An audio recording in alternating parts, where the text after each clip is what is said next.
present I'm Sorry I Haven't a Clue, the antidote to panel games.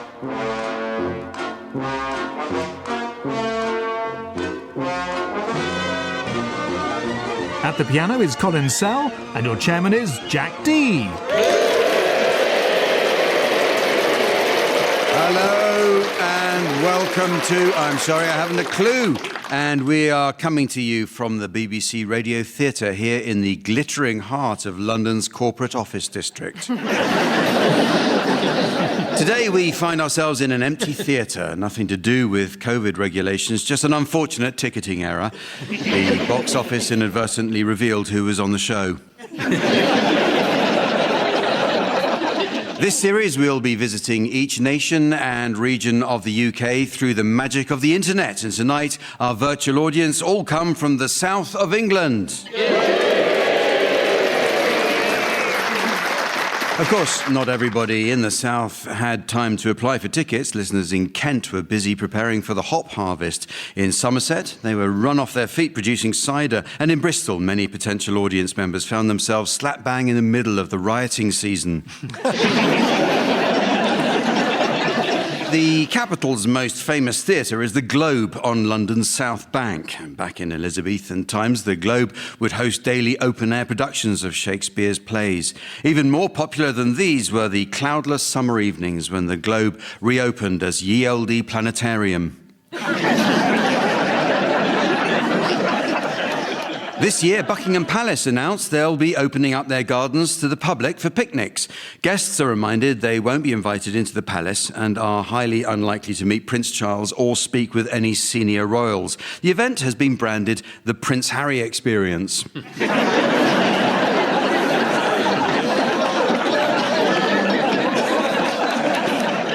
The Oxford and Cambridge boat race is held on the Thames each year in April, the same month as the Grand National, and the comparisons don't end there. Both races started in the early 19th century, both enjoy similar viewing figures, and 2 years ago, when a member of the Oxford crew sprained his ankle, he was taken out the back and shot.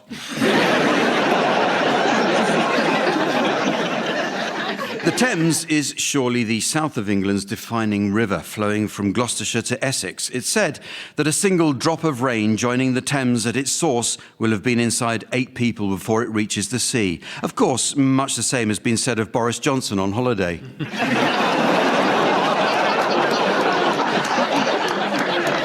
To the east of London is Essex, whose attractions include the Tiptree Jam Museum, which honours the county's age-old tradition of preserve making. The museum's gift shop sells a wide range of products, including Essex marmalade, not just its best-selling preserve, but also the most requested skin tone in its on-site tanning salon.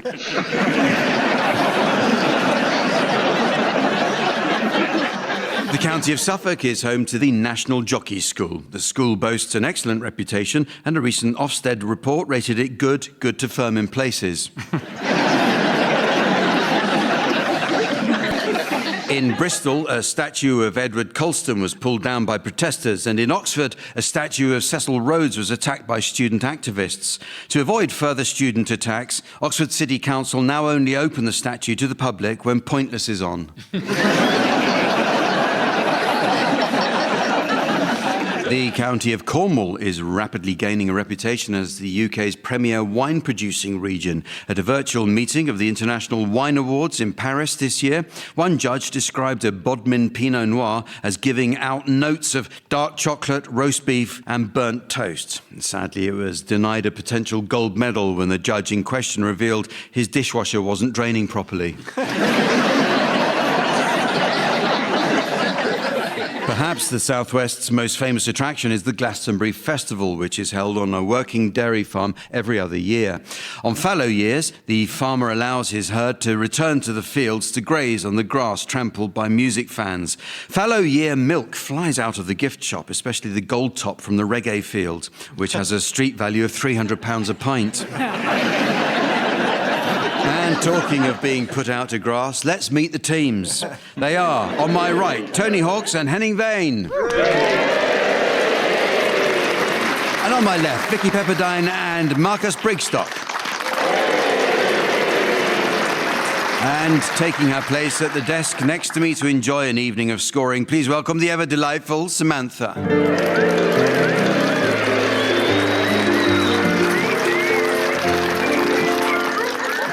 well, we start this week with a game to make Henning feel at home. It's called German Jokes.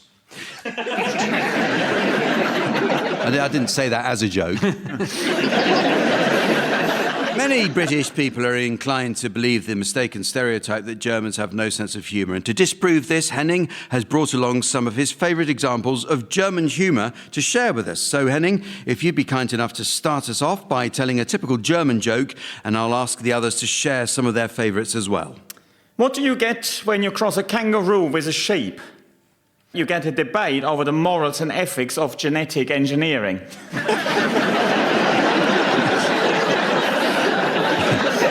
Vicky. What do you call a man with a spade in his head? A priority patient. Tony. My wife's just gone on holiday to the West Indies. Jamaica? No, Trinidad and Tobago. Marcus. How many electricians does it take to change a light bulb? 1. Your mama is so fat, she needs to consider including more healthy choices in her diet, like green leafy vegetables. What's yellow and dangerous?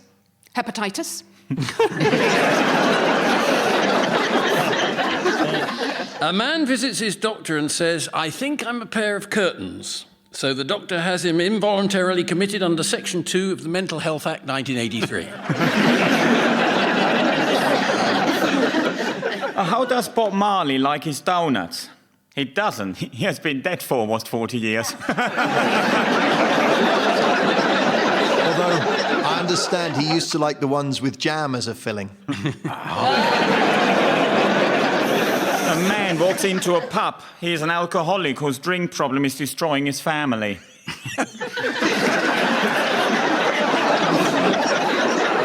Well, on that note, why did my grandfather cross the road?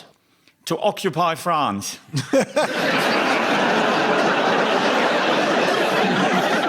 The next round, word for word, is all about words. And in this round, each team takes it in turn to exchange a series of random words, and the job of the opposing team is to challenge if they detect a connection between any of them.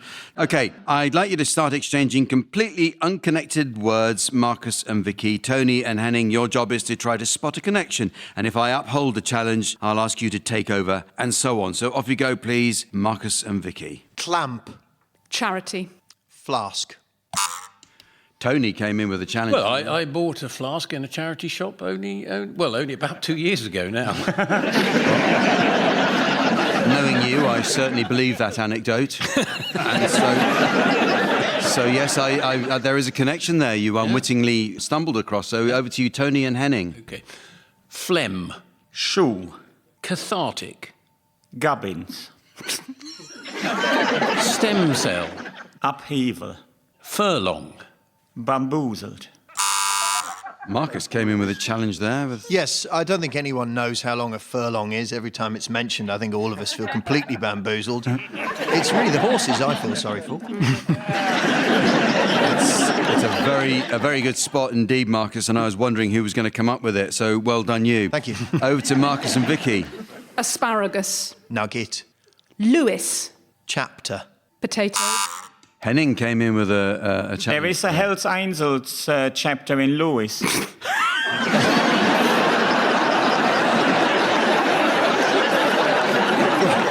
Quite sparsely attended, but nonetheless, I have to admit. Well, you have to start somewhere, don't you? Yeah. I've heard they're the most polite Hells Angels chapter that would meet. No, you are right, there is a Hells Angel chapter in Lewis, I've just been informed. And so, yes, it's over to Henning and Tony. Zealous. Puzzlement. Yawning. What's it? Needle. Bric-a-brac. Stentorian. Palaver. Well, Marcus came in with a challenge there. What was the... Well, I think the entire game can be described as a palaver, so I'm linking that word to all of the previous words.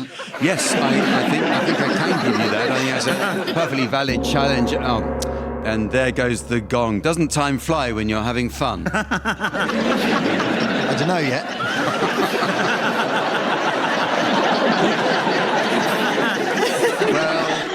Next up, we judge the mood of the nation to perfection with a round that's all about the world of medicine. Next slide, please. It's called The Symptoms. Next slide, please. We might think we're a nation of health-obsessed hypochondriacs and fussy eaters, but it's actually been going on for generations. My old grandmother insisted her husband have a testicle removed after she discovered only the smallest of lumps, and we were very glad she did. His mashed potato improved beyond measure after that. In this round, one team will be suffering from an unusual condition which the other team, our doctors, will have to diagnose. Right, you can be our first patients, Marcus and Vicky. The identity of your mystery medical condition is now being displayed to the audience via the laser display screen. And for listeners at home, here's the mystery voice. Marcus and Vicky think they're eggs. Marcus and Vicky think they're eggs. Off you go. Come on in. Thank you. Lovely to see you. Thanks, doctors. We won't be long, actually, will we? No, probably 5 minutes and we'll be done. Yes, it's been very difficult. My sex life's pretty much non-existent. I'm not sure I'll ever be laid again.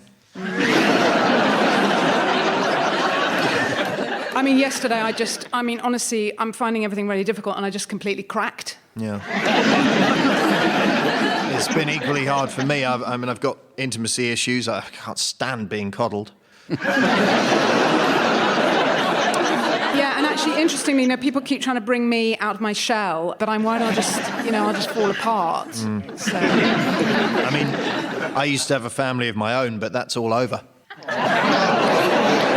Actually, while I remember it, I'm actually a bit concerned about this mark on my bottom, in the shape of a lion.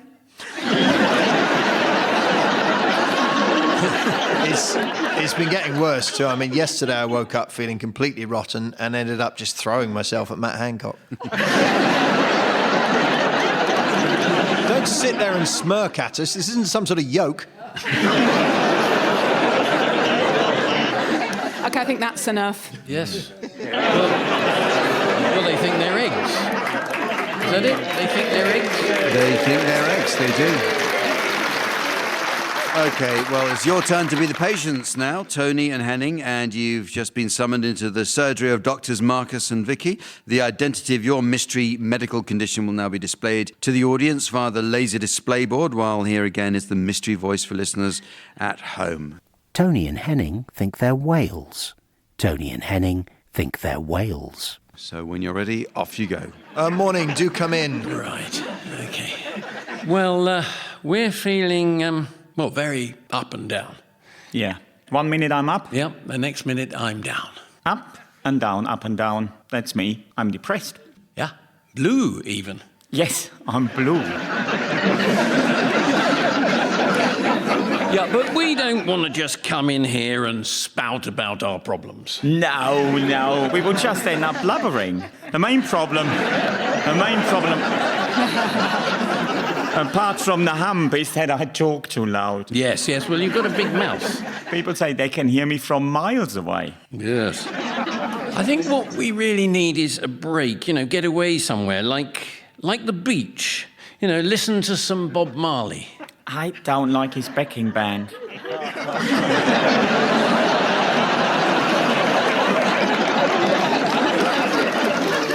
Well, you could still go to the beach, though. Yeah, but I'm frightened if I go to a beach, I won't be able to leave. Yeah.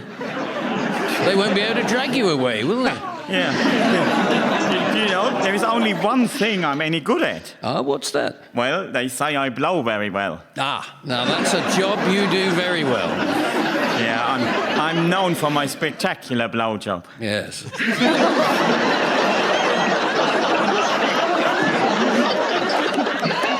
Didn't think we'd get away with saying that, but anyway.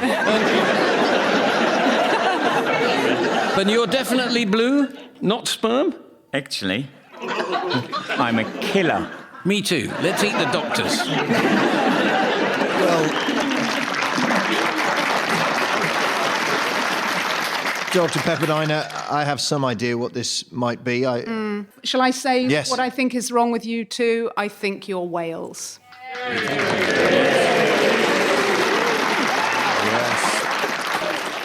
OK, this next game celebrates clichés and idioms, which are, of course, phrases that betray a lack of original thought. The French poet Gérard de Nerval wrote, "The first man who compared a woman to a rose was a poet, the second an imbecile." Mr. Nerval didn't last long at Hallmark. In this game, I'd like the teams to suggest some common English clichés and their meanings. So, Tony, could you start, please? His ears were burning. We were talking about him at his cremation. Vicky. I'm going to see a man about a dog. I'm going dogging. Henning. She's too big for her boots. The chemist is widening its doors.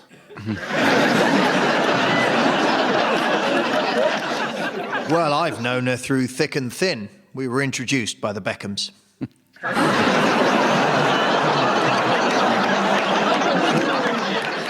You won't hear the end of this. You're listening to In Our Time with Melvin Bragg. Were you born in a barn? This week on Who Do You Think You Are? Jesus. As soon as he had passed, he was walking on air. He didn't see the sign saying beachy head.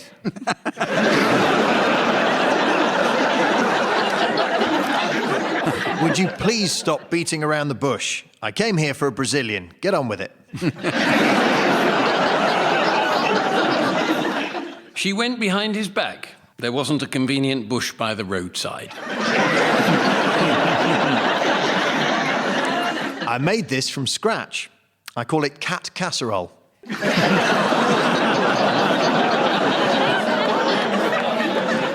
The child is the father of the man.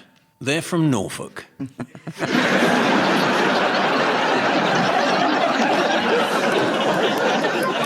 Well, the next game is a musical one entitled Song Stoppers. With the prospect of venues, theatres and festivals welcoming back the public, it's imperative that audiences feel safe in a post-pandemic world. Many well-known bands have taken it upon themselves to help build that trust by changing their names to a more COVID-secure version. So this summer, look out for the Pfizer Chiefs, Not Too Crowded House, and The Grateful Not to Be Dead.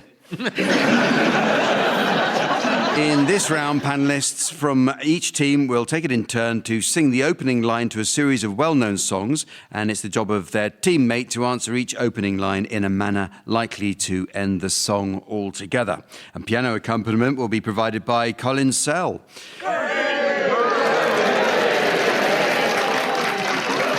Incidentally, Colin was telling us he once toured with Cardi B. Apparently Cartier was at the dry cleaners. OK, so you can go first, Marcus and Vicky. Can we have your medley of first lines now, please? The road is long, with many a winding turn. God, I wish you'd used the bloody sat-nav.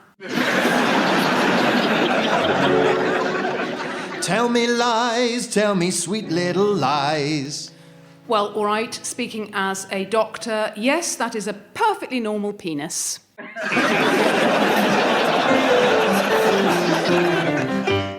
I could have danced all night. Yes, but that's not how Strictly works. You've been voted off, now go home.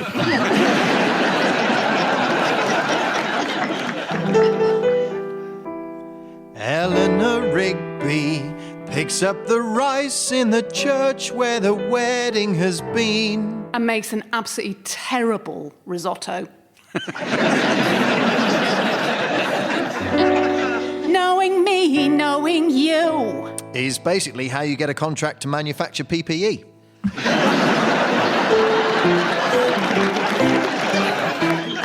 Doe, a deer, a female deer. Fenton! Fenton! Fenton! Oh, Jesus Christ! Fenton! Thank you, Marcus and Vicky. Your turn now, Henning and Tony. Can we have your first line medley now, please? You must remember this. I do. Now put it away.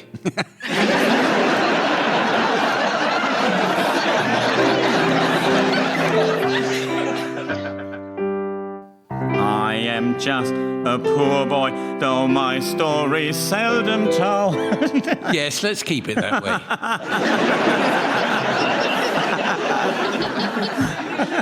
I'm glad you're enjoying yourself, Henning. Yeah. No one's ever asked me to sing. It's priceless. I wonder why not.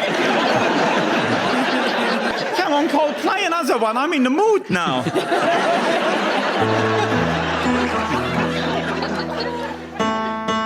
I can tell by your eyes that you've probably been crying forever. Not forever, just since you started singing, actually.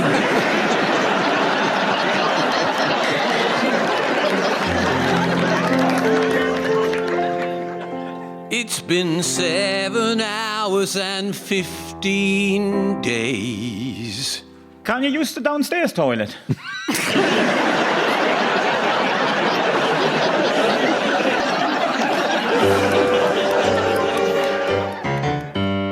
Well, since my baby left me, I found a new place to dwell. Yes, and welcome to Stevenage.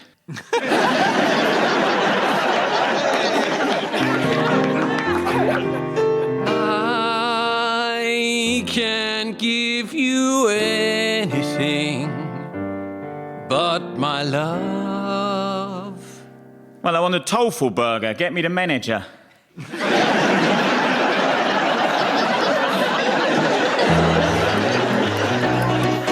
She was just 17. Well, you know what I mean. Well, we do indeed, Your Royal Highness.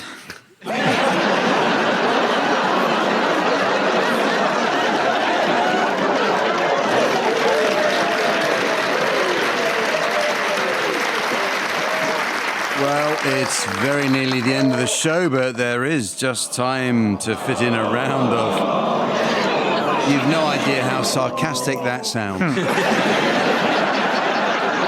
There is just time, however, to fit in a round of Breadmaker's songbook. Last weekend, Samantha had a local gentleman friend round to teach him the fine art of bread making. It began with each of them preparing a dough in the kitchen. In just half an hour, his had started to rise, and just as soon as it had doubled in size, they were knocking back at his place.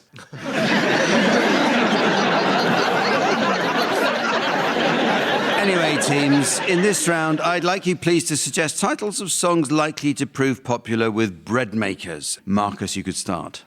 What's the matter, you? Hey, gotta no respect. Why you feeling so sad? It's not so bad. It's a nicer place. Arch your butt to your face. I think it was worth the distance, wasn't it? I think it was great, but I didn't realise... Are we meant to sing them, Joe? Yeah, you can sing them. It would be good. Well, no, you're not supposed to sing them, actually. No, you're not. I think. Oh, sorry. I withdraw it. No, Marcus's would have made no sense at all. If you just said it, I'd have thought you were having a breakdown. But Oh. But no, you can say them, Vicky. It's Okay. fine. Oh, thanks, It's Jack. fine. Yeah, it's okay. Okay. Henning. It was an itsy bitsy teeny weeny yellow dolka dot panini. Can I withdraw that as well? Tony. I won't let the bun go brown on me. Vicky. Stop, wait a minute, Mr. Toastman. Thank you. It looks like we are singing them then. This is good news. It's sort of got desperate. It's bad news for Henning. Well, what I need is more encouragement, not someone putting me down here. So... Dem scones, dem dry scones. Things can only chop butter.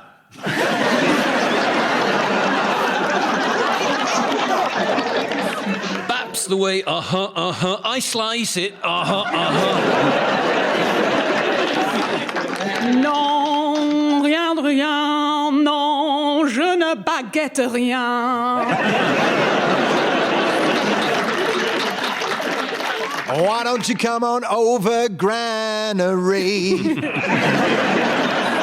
No woman no rye. You don't bring me flour anymore. I like to prove it, prove it.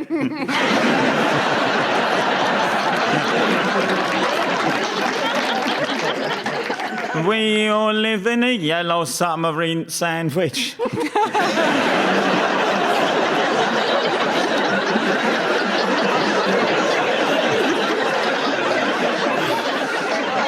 I want to bake 3.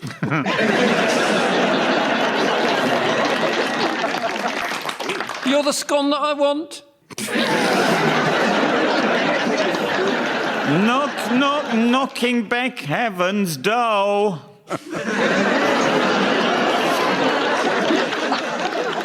You can leave your baton.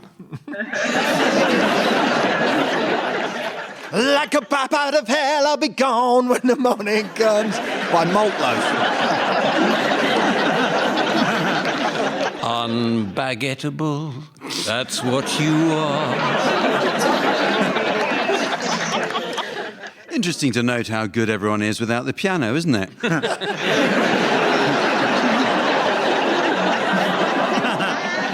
Smack my batch up.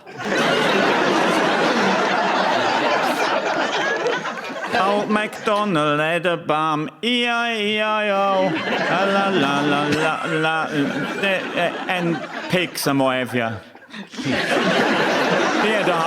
He had the full set, he did.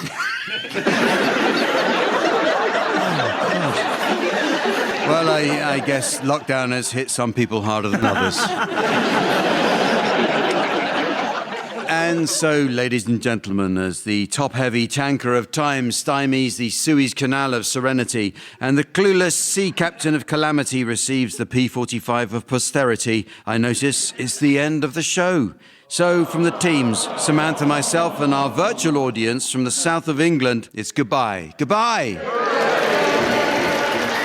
Tony Hawks, Marcus Brigstock, Vicky Pepperdine and Henning Vane have been given silly things to do by Jack D, with Colin Sell setting some of them to music.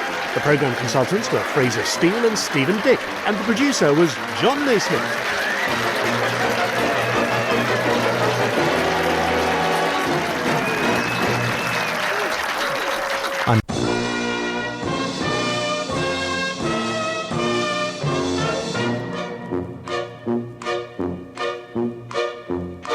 We present I'm Sorry I Haven't a Clue, the antidote to panel games.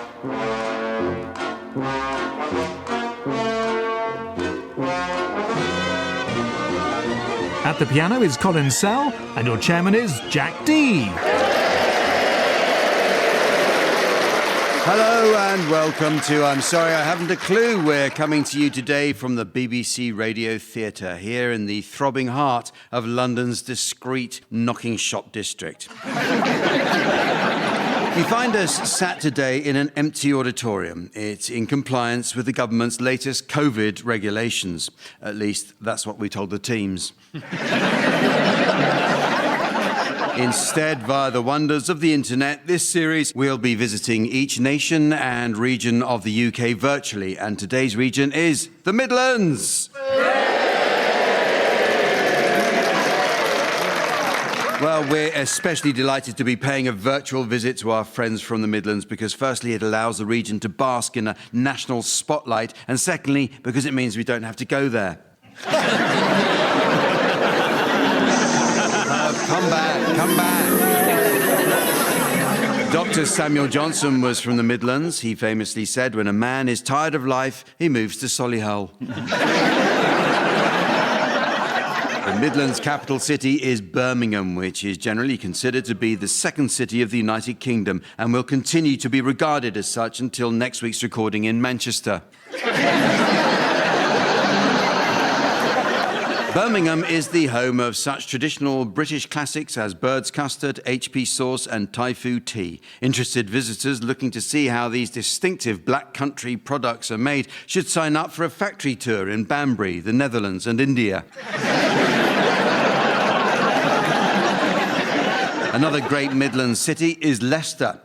A few years ago, archaeologists discovered the body of Richard III in a Leicester car park. The reviled monarch was interred in 1485 after he was killed at the Battle of Bosworth. Leicester Council was initially reluctant to move the king's body from the car park because it had proved to be a particularly effective speed bump. The dig was the most expensive project ever undertaken by the University of Leicester Archaeology Department. Not only did they have to bring in extensive ground-penetrating radar, but it also turned out that Richard had been buried in a short-stay space. The National Space Centre in Leicester celebrates the UK's achievements in space travel. Visitors can see spacesuits, launch a virtual rocket, and even enter a special vacuum chamber and experience what it's like to be in a zero-atmosphere environment. Or, if the Space Centre's closed, they could visit Sutton Coldfield. Critics have questioned why the Midlands should even have a National Space Centre when the UK has played such a small part in the space race. But not to worry, Midlands. US critics said exactly the same thing about the NASA Canal Boat Museum.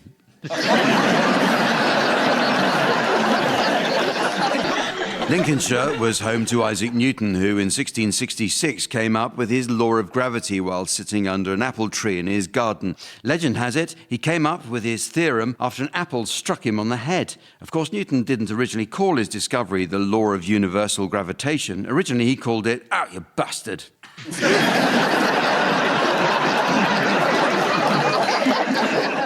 Derbyshire's most famous son is surely Thomas Cook, the inventor of the package holiday, who was born in 1808. 1829 saw the realisation of Cook's dream to send families on genteel tours of the seaside, while 1830 gave him the idea to send young Victorians on piss-ups to Faliraki.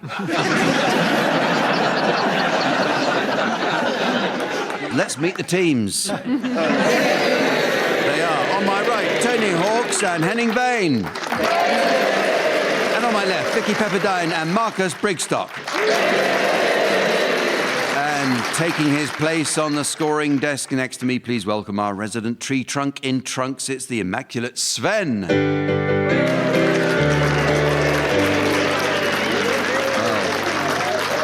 Well, we start this week with some new additions to the Uxbridge English Dictionary. A good dictionary is essential for learning the correct use of similar terms, of course. For example, many people don't understand the subtle difference in meaning between the words astonishment and awestruck. Well, astonishment is a feeling of great surprise and wonder, whereas awestruck is where a cockney puts his ponies.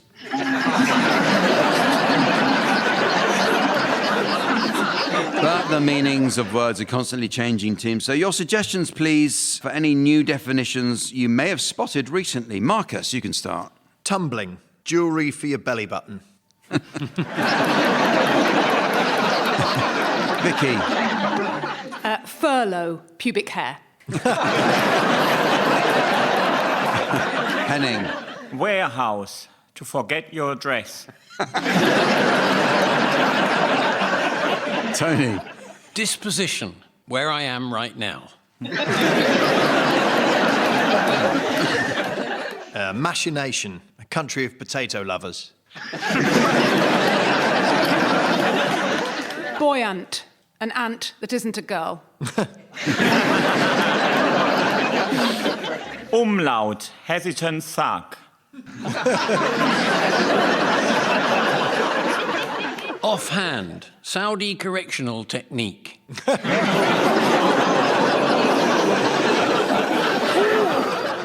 Afflicted, a teddy with a pocket knife.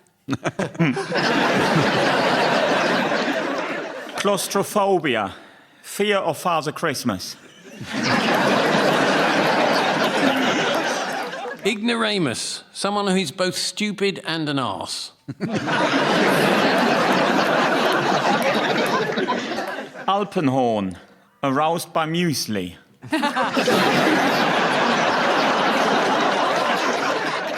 Exposition, where I was just then. Chuckling. A very short throw. Paintings, Jamaican paracetamol.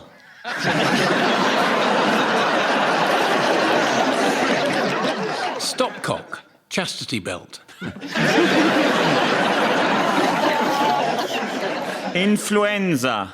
Italian YouTube star.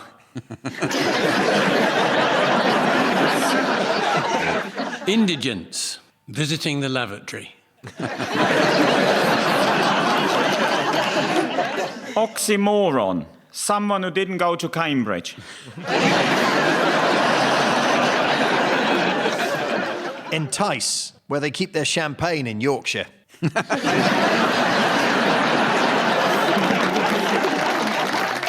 teams are going to do a spot of acting for us now in the round called Sound Charades. This is a variation of the old TV favourite Give Us a Clue, the show that featured Mime Master General Lionel Blair. Nonagenarian Lionel is greatly looking forward to the museum's opening after lockdown, though he'll need to take things easy. Last year's visit to the Tutankhamun exhibition with his wife was sadly marred by an unfortunate mix-up at the exit where Mrs. Blair was pulled aside by security and a protesting Lionel was accidentally put back on display.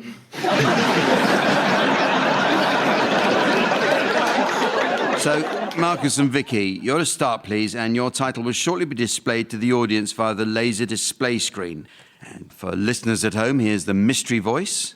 True grit. True grit. So off you go, please, Marcus and Vicky. It's a film and it's 2 words. Okay. Das Boot. Yes. That's it. Oh, please, could you give me a glass of water? I've got something in my eye and I want to bathe it. Can I help you? Oh, no, please, it's only something in my eye. No, please, let me look. I happen to be a doctor. That's very kind of you. Look, turn around to the light, please. Now look up. Now look down. Keep still. I see it. There. Oh, what a relief. What was it? Well, I'd say it was a collection of minute particles of gravel. That's never gravel. I assure you it is. No, you're kidding me. No, honestly, it really is. Are you sure that's right? Absolutely. Now give me a snog. Very well.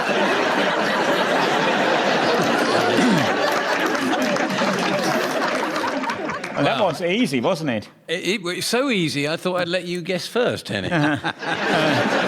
Isn't it Carry On Matron? Gravel features heavily in it, doesn't it? And it, Yes. Yeah. It really is gravel. It's not pretend gravel. That's a key thing. So maybe the Duel, that Spielberg movie, but the roads were already perfectly intact when they filmed that, didn't they? Yeah. But thanks for sharing that with us anyway. It was a good guess. I've got a feeling it might be a film I've not heard of. No, I don't think so. No? It's a big No. famous one. I mean, what I found in her eye Yes. Yeah. was like gravel, but it was much smaller. Smaller. little Yes. little bits. What's smaller than gravel? Atoms Atoms? and neutrons and whatever. I mean, It rhymes with shit. yes. And if I'd found more of it, we could have spread it on True the... grit! Yes. Well done. Well done. You I'm not sure if I'm really allowed to say that on the radio, Well, am I? the fact that that's the clue that meant they got it means there's really no way of editing that out now. Soz everyone. It was a difficult one. In fairness, it was a difficult one. And the audience, they did clap to say you were getting warm when you said gravel. But this being the Midlands, it's hard to tell if they're clapping or someone's just put the chips on.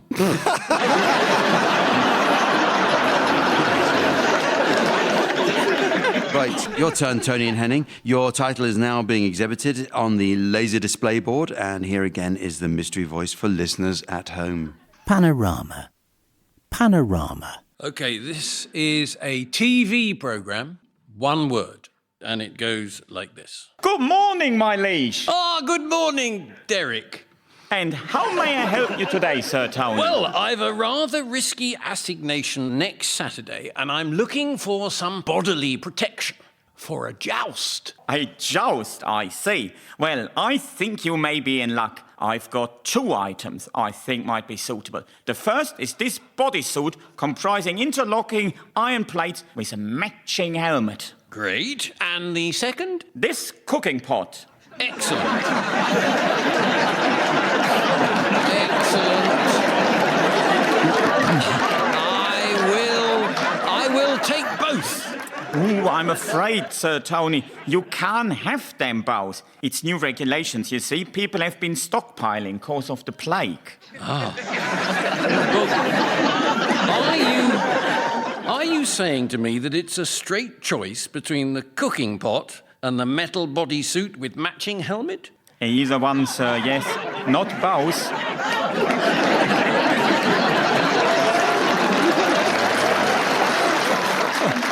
So, funnily enough, I saw a documentary about this joust. They had to choose, didn't they, between pan or armour? Yes. Panorama. Excellent. Very good. Very good. OK, well, the final title is now being displayed for Marcus and Vicky. And here is the mystery voice for listeners at home. Tiger King. Tiger King. OK, this is 2 words, and it's a television programme. Hello, is this the exotic pickled vegetable shop? It is, madam. How can I help? Yes, hello. I'm looking for an exotic pickled cucumber. Well, you're in luck, madam. We've got a lovely pickled cucumber just in from Thailand. I see. A Thai gherkin? Thai gherkin, yes. It was all the rage at the start of lockdown. I see. Well, I'll have one of those then. Thank you very much. No, thank you, madam.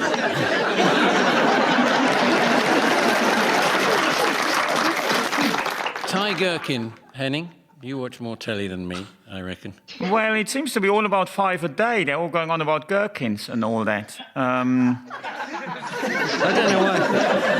don't know why I looked I mean, to you I've for done help. last time. I mean, it seems to be an awful lot about. I would say, are you being served? Because they were selling gherkins. But, These 2 words. Count the number of words, Henning. Count the number of words. No, hang on. Are you being served? It's the one in the where you buy outfits, isn't it? Yeah. No, I mean Yes. the other one, open all hours. Yeah. No, that's not the right number of words. Das Boot. Try Das Boot. At least you're Das in the Boot. right lines with that. Correct. Thai gherkin is the main clue, obviously, and the audience loved it when they said Thai gherkin. Just say that a few times. Just. Thai gherkin, Thai gherkin, Thai gherkin, Thai gherkin, Tiger King. There it is. Yeah.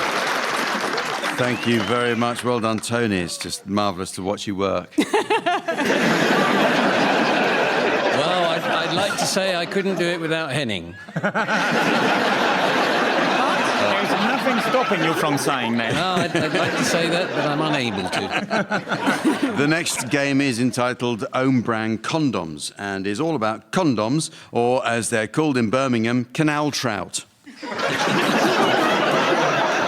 The financial rigours of lockdown have forced businesses to adapt in order to survive. For example, Wetherspoons have partnered with Deliveroo to bring the full Wetherspoons experience to your doorstep. For as little as £5, you'll receive a pint, a pizza and an unprovoked punch in the face. Of course, it gets more expensive after 10 a.m. In anticipation of the predicted rise in sexual activity during lockdown, many high street retailers and other well-known brands decided to manufacture and market their own condoms, but without changing their usual advertising straplines. So, teams, I'd like you please to provide examples of some of these famous new brand condoms, together with the accompanying advertising slogans. Tony, could you start, please? Safeway condoms. Lightening the load. Vicky. Mr. Muscle condoms. Loves the jobs you hate. Henning. Audi Kondom, Vorsprung durch Technik. Marcus. Del Monte condoms. The man from Del Monte, he says, oh, God, yes.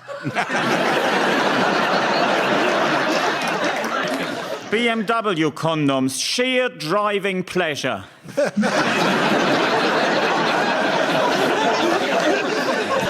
Dr. Pepper condoms. What's the worst that could happen?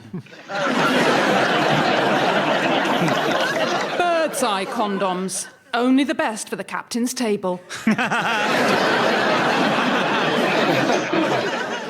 Peugeot condoms. The ride of your life.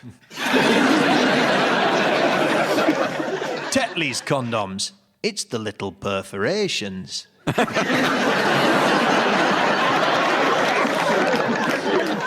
Bell's Scotch whisky condoms. Afore ye come. Pringles condoms. Once you pop, you can't stop. Andrex condoms. Soft, strong, and very, very long. Well, our next round is called Random Reviews. It's a well-known fact that most performers dread the publication of reviews, and some refuse to read them at all. Tony Hawk's is the exception to that rule, and with good reason. Tony's recent career has garnered one 5-star review after another. Not for nothing is Tony known as North Devon's most trusted eBay vendor.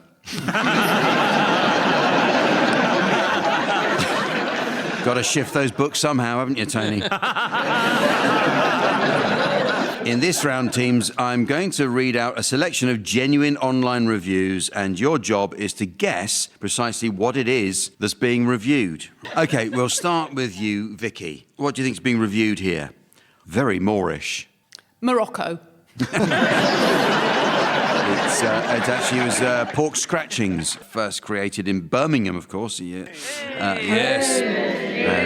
How proud you must be. Henning, what do you think this might be a review of? I was surprised the guide spoke German. Coventry Cathedral?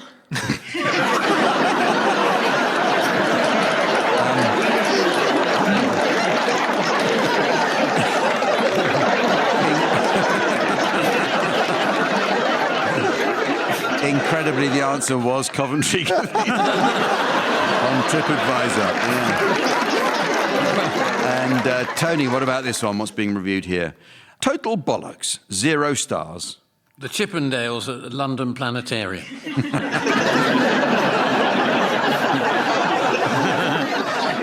Oh, it was the West Midlands Railway. In fact. Trust pilot. And one for you, Marcus. What's being reviewed? When I do gardening, I split them open for composting. The plants love them. The neighbour's cats. That came from a very dark place. Yeah, the internet. Yeah. It was Thai food tea bags, actually, made in Birmingham again. What about this one, Vicky? Very enjoyable. A little crumbly, but firm with prominent veins. Lord Melvin Bragg. It's actually M&S Stilton cheese from Ocado. What about this one, Henning? Bought for my nephew's birthday. His parents have to hide it. An undocumented migrant?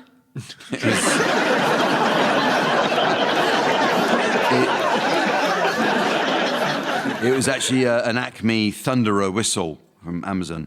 All right, here are a few for any of you to have a go at, all right? What's being reviewed here? A bit fiddly getting mum in there, but well worth the money. The Mujahideen.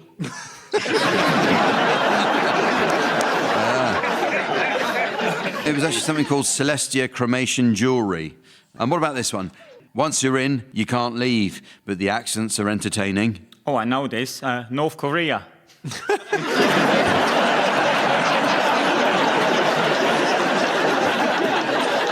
Actually, it was on TripAdvisor, but it was not North Korea. It was actually someone who wrote it of Birmingham IKEA.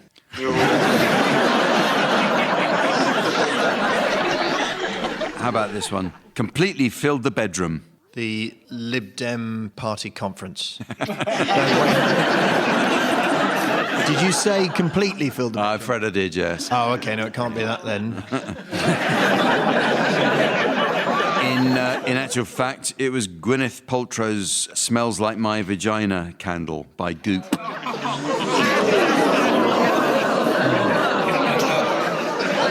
And finally, no personality, soul or warmth, but the organ is massive. Prince Andrew.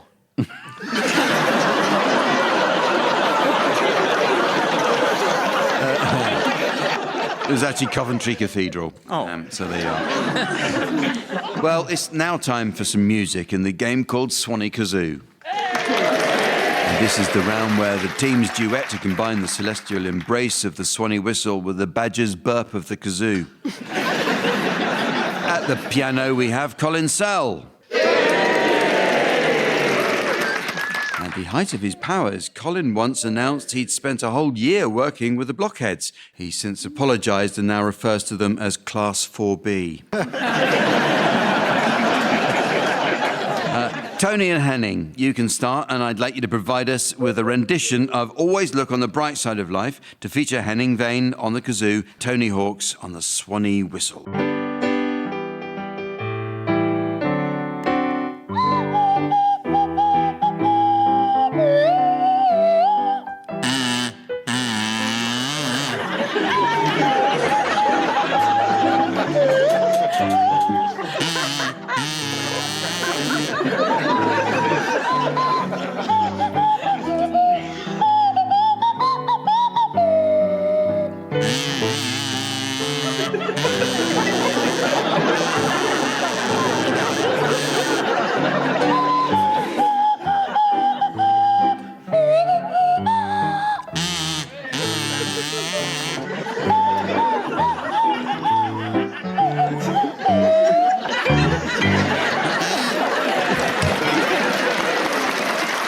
Well, thank you, Tony and Henning. Words would not do it justice. Marcus and Vicky, I'd like you to provide us with a rendition of Cinderella Rockefeller to feature Marcus Brigstock on the kazoo and Vicky Pepperdine on the Swanee whistle.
Well, ladies and gentlemen, it is very nearly the end of the show, but yes.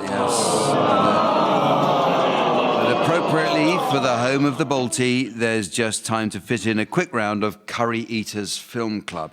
Sven is very partial to eating out and can seldom resist stopping for a bite or two at a nearby fast food restaurant when out cruising in his car. He says by 8 p.m. last weekend he was already pulling out of a tasty little chef before spending the rest of the evening in his favourite Five Guys. In this round, teams, I'd like you please to suggest titles of films likely to prove popular with curry enthusiasts. And you can start this one, Vicky. Good morning, Peshwari Naan. Henning. Das Buna. Tony. Bridget Jones' Diarrhea.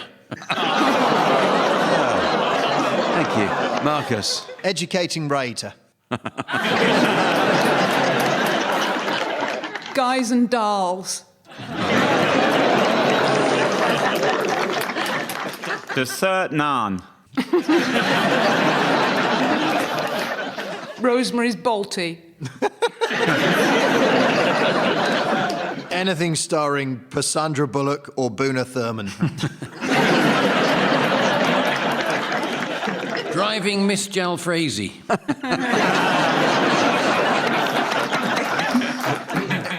Much ado about nothing. Never-ending tandoori. Mary Poppadoms?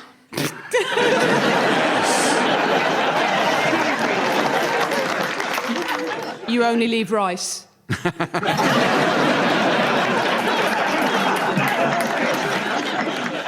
Dirty Dan sack. Nobody puts bay leaf in the korma.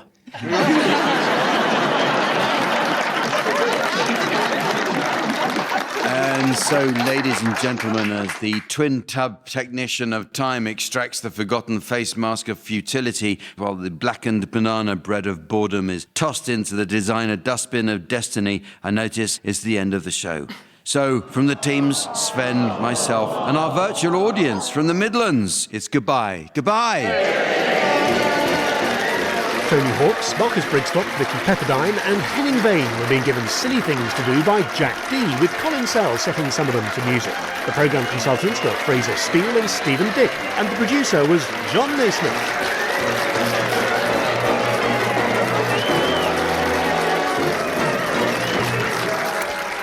And I'm Sorry I Haven't a Clue is a BBC Studios production.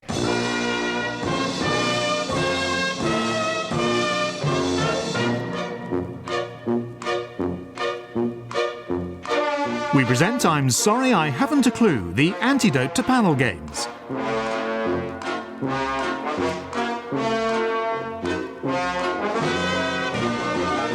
At the piano is Colin Sell, and your chairman is Jack D.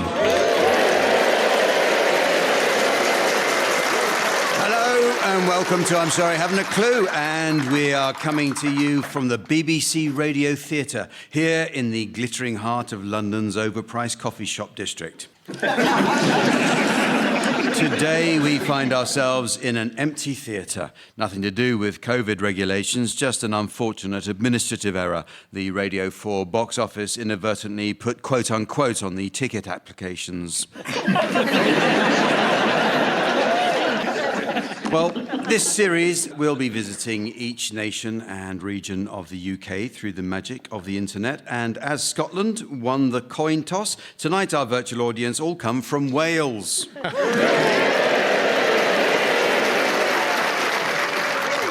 The national dish of Wales is essentially cheese on toast, and as you'd expect, there are any number of outlets where you can enjoy this tasty treat. However, for a truly authentic experience, you should probably visit the purveyor of the delicacy recommended by the Welsh Culinary Society, which is, and I hope I get the pronunciation correct, Greggs.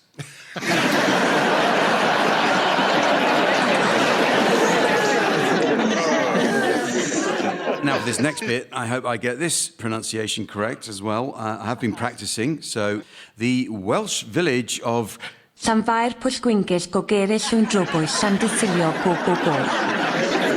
a new notoriety in Wales at the start of the coronavirus pandemic, when PPE was scarce and testing kits hard to come by. Basically, if you could say the name in a single breath, it meant you were COVID-free.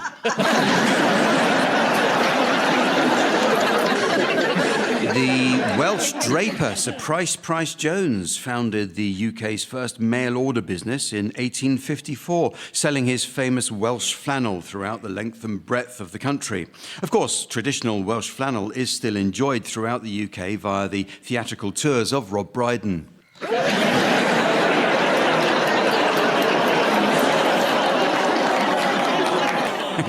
Welsh gold was believed by the Celts to hold mystical powers, and the British royal family have traditionally used it for their wedding rings. Charles and Diana had wedding rings in Welsh gold forged in 1981, as did Princess Anne and Captain Mark Phillips in 1973, Andrew and Sarah Ferguson in 1986, and Harry and Meghan Markle in 2018. So, fingers crossed, eh, Harry?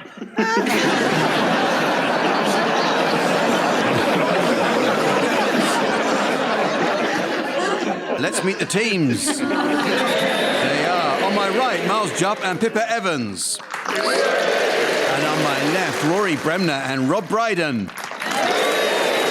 And taking her place at the desk next to me to enjoy an evening of scoring, please welcome the ever-delightful Samantha.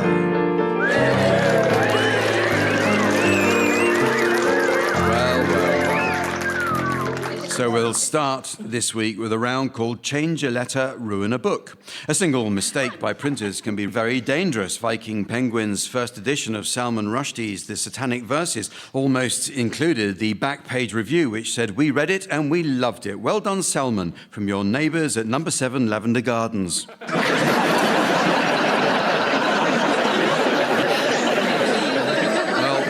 In this round, I'll ask the teams to suggest book titles that could have been ruined by just a single letter typo. And we'll start with you, Miles. There's Wally. Rory. 3 Men in a Goat. Pippa. The Shite Runner. Rob. Schindler's Lisp. Lady Chatterley's Lever. Brittle Women. A Christmas Carrot. Brighton Cock. The Nice Man Cometh. Less of the D'Urbervilles. The Unbearable Lightness of Peeing. Dr. Trivago.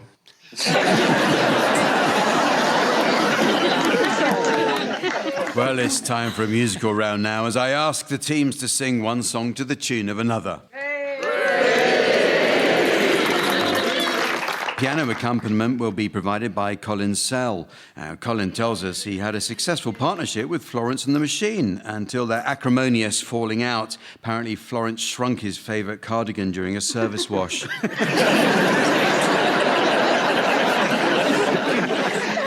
OK, well, we'll start with you, Miles, and I'd like you, please, to sing the words of the Teddy Bears Picnic to the tune of the Dam Busters March.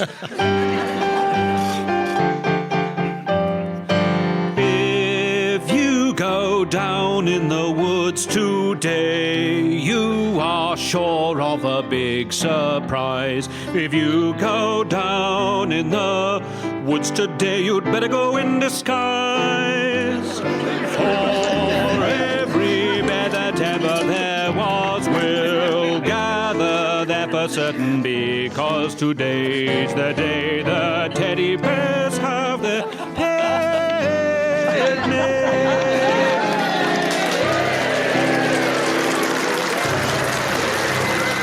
Well, that's actually the first time we've ever had a singing round with a Welsh audience and they don't join in. So,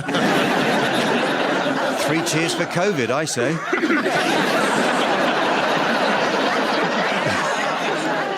You now, Rory Bremner. I'd like you to sing the words of Three Little Maids from School from Gilbert and Sullivan's The Mikado to the tune of the surprise TikTok and chart hit The Wellerman Sea Shanty.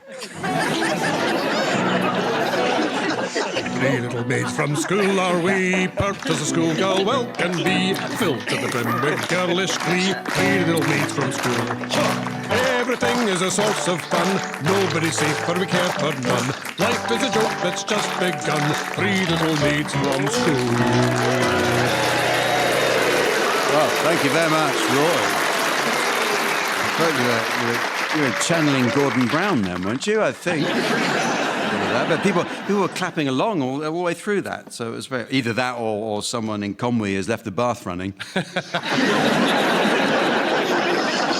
Rob Brydon, can you sing the words of I Shot the Sheriff by Bob Marley to the tune of I Am What I Am from La Cage aux Folles?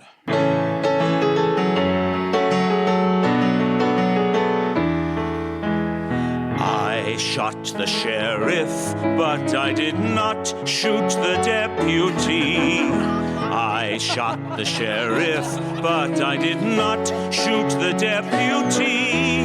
All around in my hometown, they're trying to track me down. They say they want to bring me in guilty for the killing of a deputy, for the life of a deputy.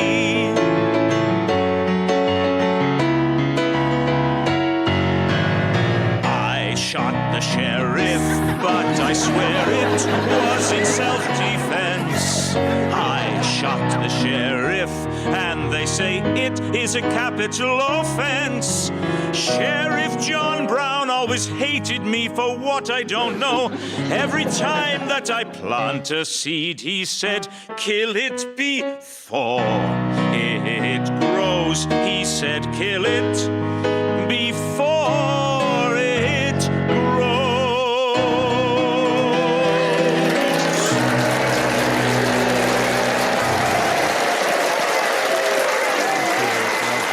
Thank you, Rob. And don't worry, mate. They can do amazing things in the edit. Systemic racism. Well, your turn now, Pippa Evans, and I'd like you to sing the words of How Much Is That Doggy in the Window to the tune of Life is a Cabaret from Cabaret.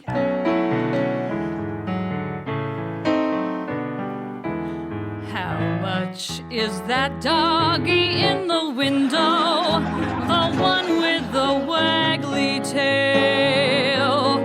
How much is that doggy in the window? I do hope that doggy's for sale.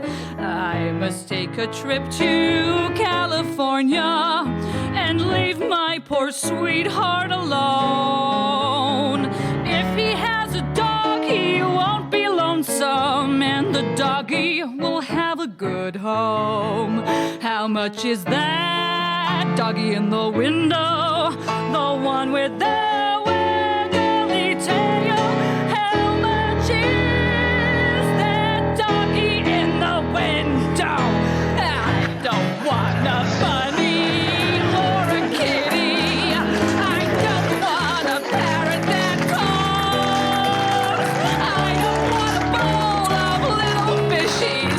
You can't take a goldfish for a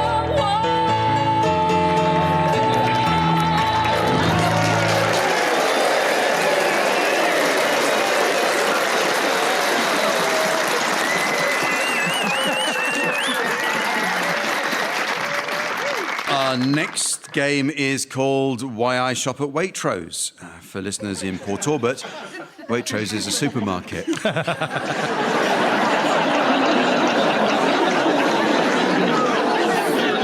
So it goes on, relentless. Notice how edgy my comedy is when they're 200 miles away. Well, Waitrose recently launched a social media campaign in which shoppers were encouraged to complete the sentence, I shop at Waitrose because, in the interest of commercial balance, I should point out that Lidl undertook a similar exercise, encouraging their customers to complete a variety of sentences too. But that mainly involved keeping their heads down on E-Wing. Okay. In this round, teams, I'd like you please to suggest how you might complete the sentence, I shop at Waitrose because. Miles. I shop at Waitrose because I might bump into my pool cleaner in Tesco's.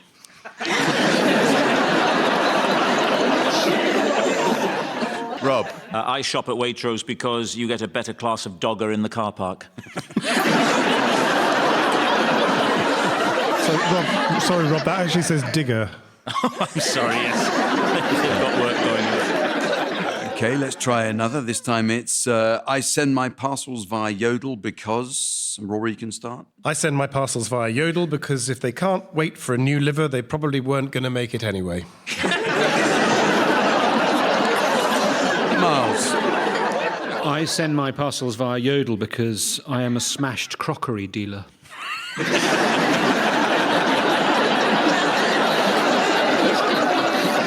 How about this is the final sentence. This time it's I drive a Range Rover SUV because... Pippa, you can start. I drive a Range Rover SUV because you can run down a deer and fit it in the boot afterwards.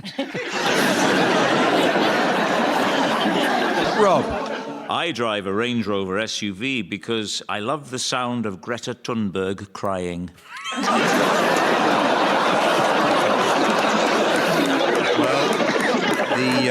The next round is all about making connections between words, and it's a widespread belief that the Welsh word for jellyfish is pwysgod wibbly wobbly, or wibbly wobbly fish, and the word for microwave is popty ping, meaning oven that goes ping. However, these are just unkind myths perpetrated by the English to portray the Welsh as simple-minded or backward, and I know this because it was pointed out to me by proud Welshman Rob Brydon in an email, or as he calls it, a whooshy ding.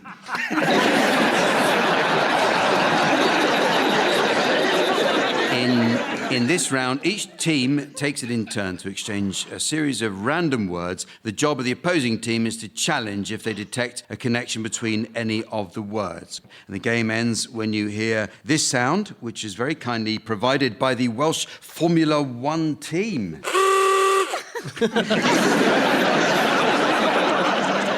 OK, so off you go, please, exchanging words, Miles and Pippa. Patty.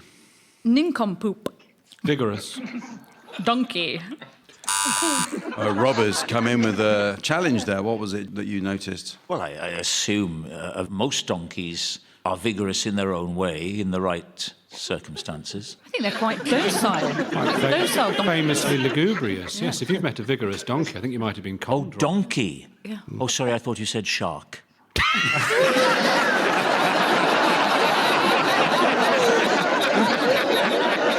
In fact, no, Rob, I will allow you the challenge. A vigorous donkey is perfectly plausible. So it's over to you, Rob and Rory. Colostomy. Xylophone. Recalcitrant. Buttock. Valent. Oh, no. Miles. Well, I think we all have one family member who has one recalcitrant buttock. I mean, that's just...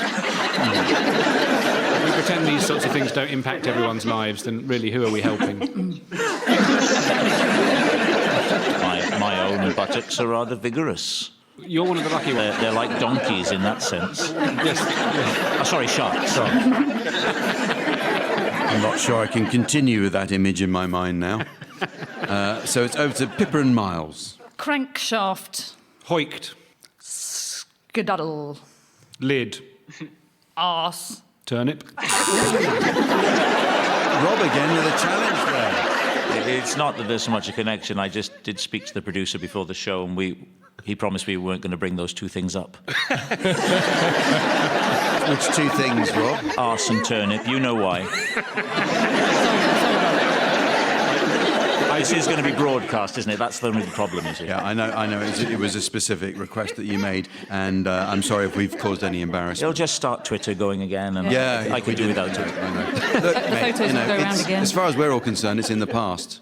Look, it's behind me. Let's just say that. It was behind you, yes, and you fell on it. That's right. So I'm going to ask Pippa and Miles to continue. It wasn't really a challenge. Shank. Lollipop. Bore. Bradford. Fencing. Oh, just as I was hoping that went on a bit longer. Rob.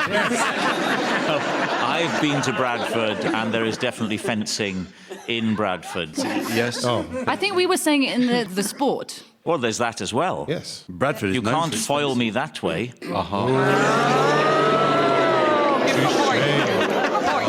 If anything, that's too good for this show. So, yes, back to Rob and Rory. Chrysanthemum. Oh, what a shame. I was enjoying it so much, I was hoping that wouldn't come in. But anyway.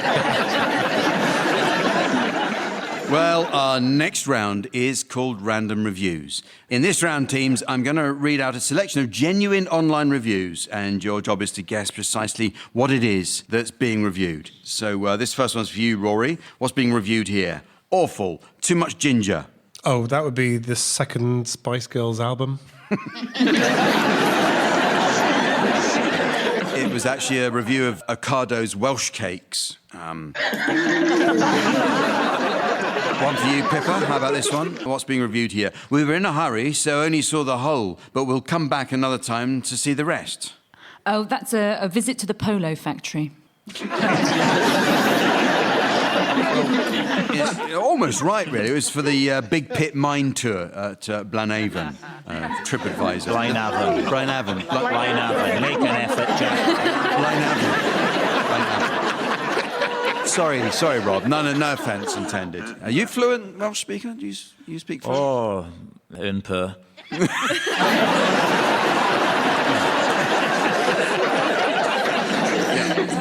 What about this one, Miles? What's being reviewed?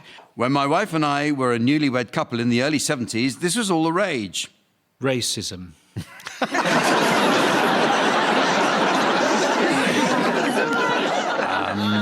It was actually a review for The Joy of Sex on Amazon. Another review comments, wow, I never knew there were so many things you could do, and I thought wheelbarrows were for gardening.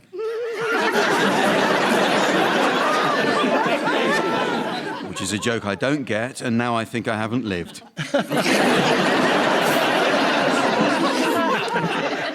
Finally, Rob, what's being reviewed here? Right at the start, you're relieved of your bags, phones, car keys and watches. That is for a late-night stroll in Swansea. In fact, it was the Big Pit Mine Tour in Blaenavon again. Here are some for any of you to have a go at. Just come in when you want. There were 18 of us in the cage, so it was quite a squash. Aberystwyth's Tiger World.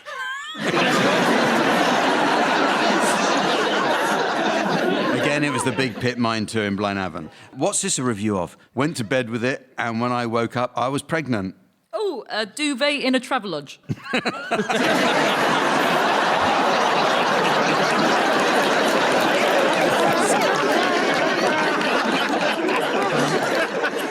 It was actually a Boris Johnson life-size cutout someone was reviewing. And finally, what about this one? When we finally made it, we were greeted by an overpowering smell of urine. That's for a live recording of Just a Minute.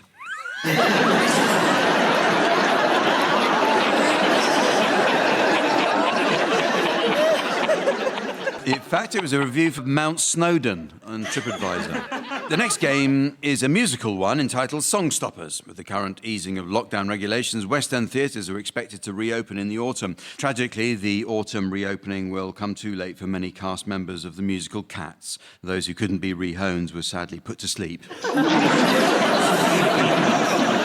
So, in this round, panellists from each team will take it in turn to sing the opening line to a series of well-known songs, and it's the job of their teammate to answer each opening line in a manner likely to end the song altogether. Pippa and Miles, can we have your first line medley, please? Girl, you really got me now. Beginner's luck. How do I reload?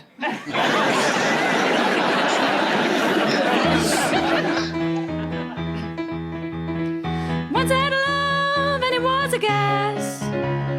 Soon turned out had A rather serious case of heartburn.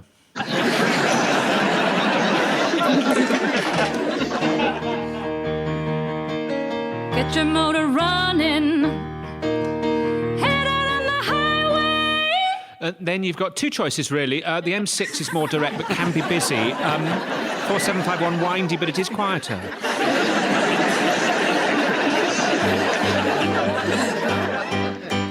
Round, round, get around, I get around, yeah, get around. Whoa, I get around. Yeah, well, don't just sing about it. Can you get your wallet out? And don't forget the crisps.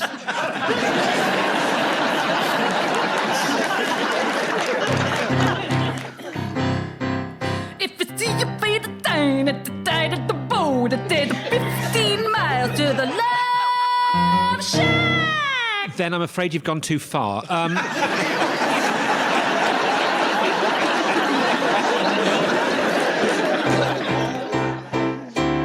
I got a feeling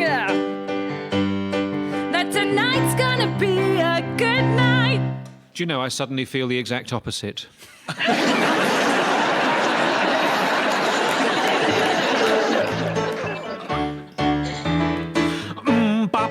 Bop, bop, doo, bop, doo, bop, bop, bop, doo,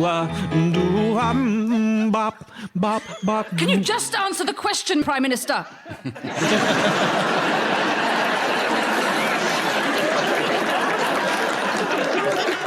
Okay. Well, your turn now. Rob and Rory, can we have your medley of first lines, please? 1, 2, 3 o'clock, 4 o'clock, rock. 5, 6, 7 o'clock, 8 o'clock, rock. You're never going to finish the rockery at this rate.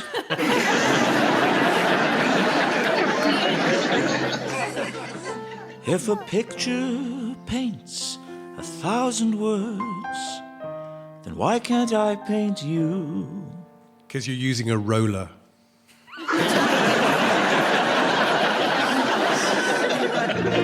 Listen to the ground. There is movement all around. Oh, have we got moles again?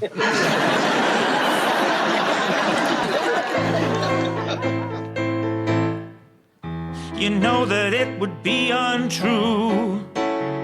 You know that I would be a liar. Yes, Prime Minister.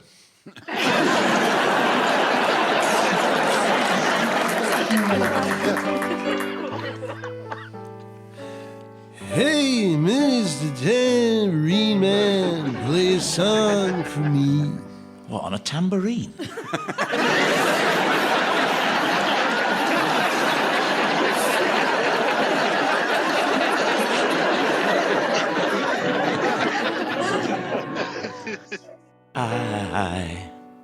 I love the colourful clothes she wears, and the way the sunlight plays upon her hair. But do you support her on Scottish independence?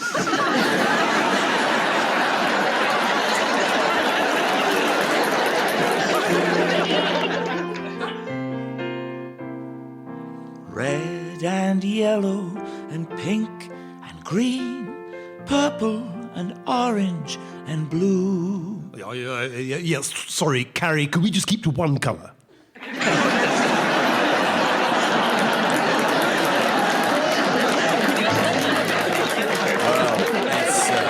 Very nearly the end of the show. But there is just time to fit in a quick round of Welsh Film Club. And Samantha was telling us about a day she spent in Tenby with the champion sandcastle builder who revealed to her the secret to a perfect sandcastle. 1 bucket of water to 8 buckets of sand, and always tap your bucket firmly before you lift it. It was a breezy day, so Samantha brought a windbreak. And no sooner had she got it up than he was happily knocking one out every couple of minutes.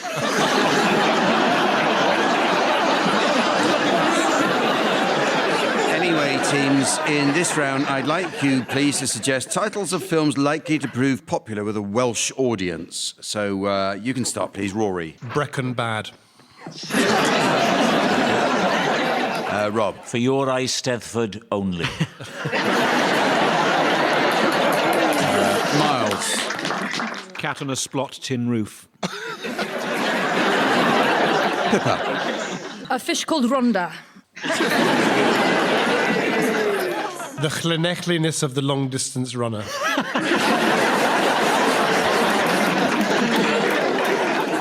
The land did know that time forgot. Nerys Bueller's Day Off. Bend it like Bethan. There Will Be Blodwyn. 12 Anglesey Men.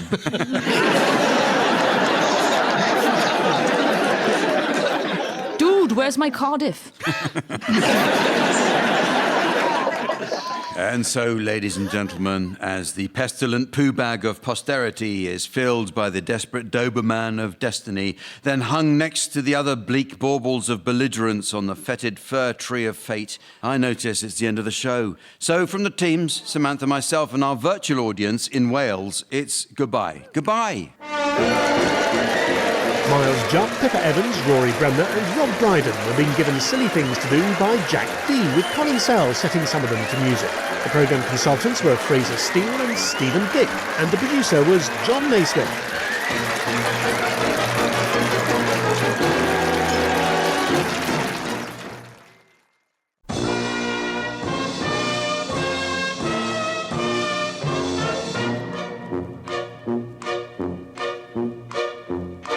We present I'm Sorry I Haven't a Clue, the antidote to panel games.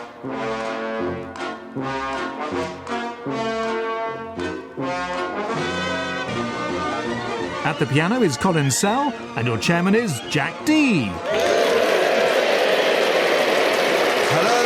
And welcome to I'm Sorry I Haven't a Clue. And this evening we find ourselves in an empty theatre. Nothing to do with COVID regulations, we just like to make the teams feel at home. This series will be visiting each nation and region of the UK through the magic of the internet. And as the people of Scotland still haven't fully recovered from the shock of actually qualifying for the Euros, tonight our virtual audience all come from Northern Ireland. As As we all know, the internet isn't perfect and our audience may experience delays receiving the show from the mainland. 3 seconds for the signal and up to 9 hours for the post-Brexit customs paperwork. Today, Northern Ireland's natural wonders make it a magnet for international tourism. Visitors across the globe travel here to marvel at the age of Ireland's most famous ancient rock formation, or as it's more popularly known, U2.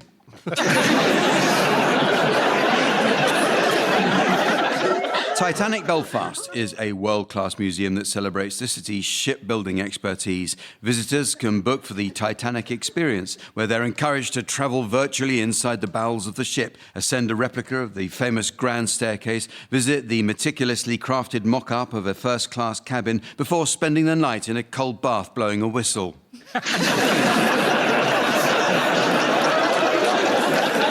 And it was William McCrum, a goalkeeper from County Armagh, who invented the penalty kick in 1890, an innovation born from a desire to reduce incidents of cheating from the game. Coincidentally, the yellow card was first shown at William McCrum's funeral after one of his pallbearers stumbled and dropped the coffin. He was immediately penalised for bringing the keeper down in the box. Oh, come on! Let's meet the teams. Please welcome, on my right, Miles Jupp and Pippa Evans. And on my left, Rory Bremner and Rob Brydon. And taking his place on the scoring desk next to me, please welcome our resident tree trunk in trunks, the immaculate Sven.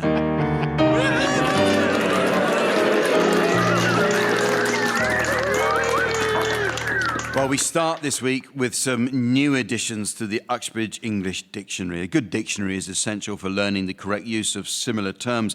For example, many people don't understand the subtle difference in meaning between comport and behave. Well, comport simply means to conduct oneself in a particular way, whereas behave is where Northern Irish bees live. But the meanings of words are constantly changing, teams, so your suggestions, please, of any new definitions you may have spotted recently. You can start, please, Miles. Clarity. A bit like claret. Pippa. Tuesday. The day decisions are made. Rory.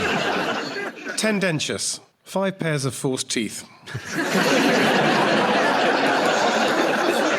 Rob. Apology, the study of mobile phone software. Herbivore, a person who eats Volkswagen Beetles.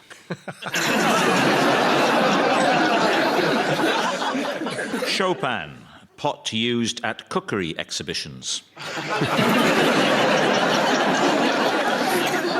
Ponder, more like a pond. Pothole, where you keep your stash. Backgammon. Pig's arse.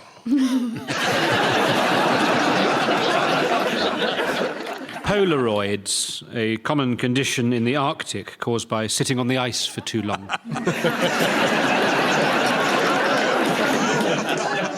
Tenor, an absorbent banknote. Endosperm, vasectomy. Midriff, halfway through guitar solo. Gonorrhea, buttock reduction.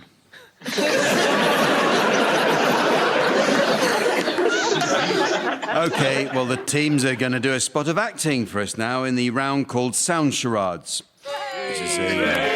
This is a variation of the old TV favourite Give Us a Clue, the show that featured Mime Master General Lionel Blair.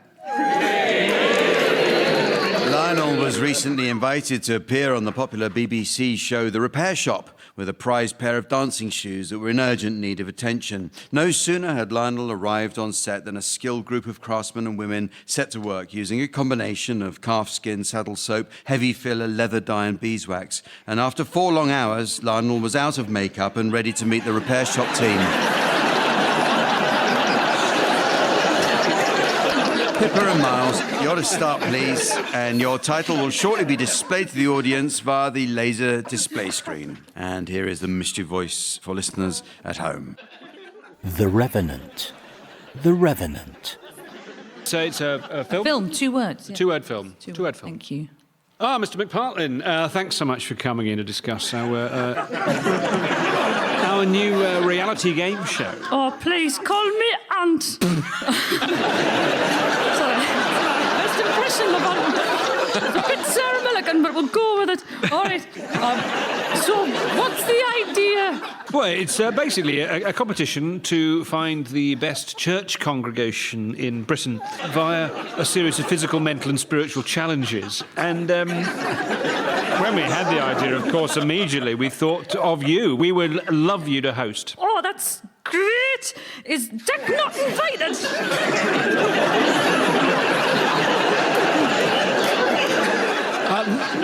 No, actually, we've decided to pair you with the Reverend Richard Coles.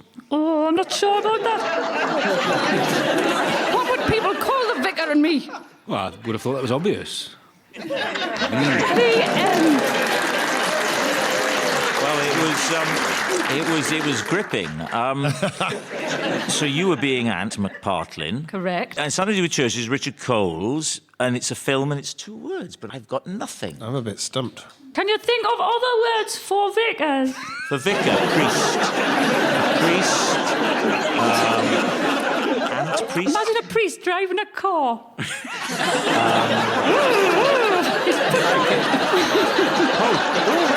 Oh, yeah. Oh, I've got it. I know it. The Revenant.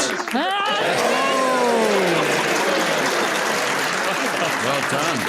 Your turn, Rob and Rory, and your title is now being exhibited on the laser display board, and here again is the mystery voice for listeners at home. Line of Duty. Line of Duty. Yes. Okay, so it's a TV series, and it's 3 words. Mama. What? I just wanted to talk to you about my youngest. What? H?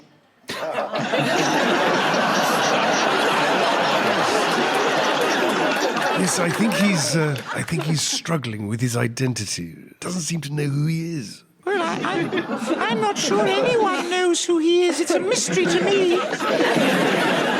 I mean, Mother of God, the fella had so much going for him here.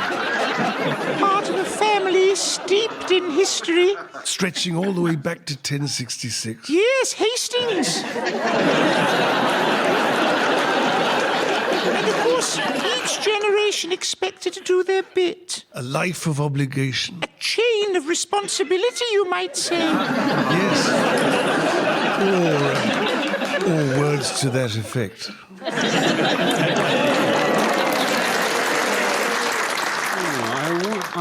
This is mainly because of the voices, but is it Ant and Dec's Saturday Night Takeaway?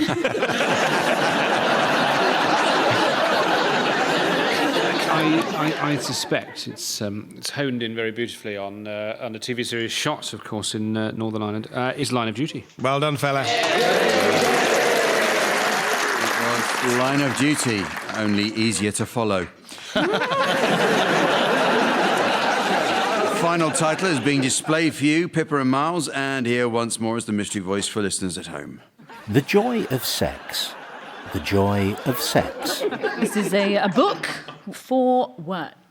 I say, Mummy, has the coal man been? Yes, Peter, he has. And, did he leave any of his sex for me to play with?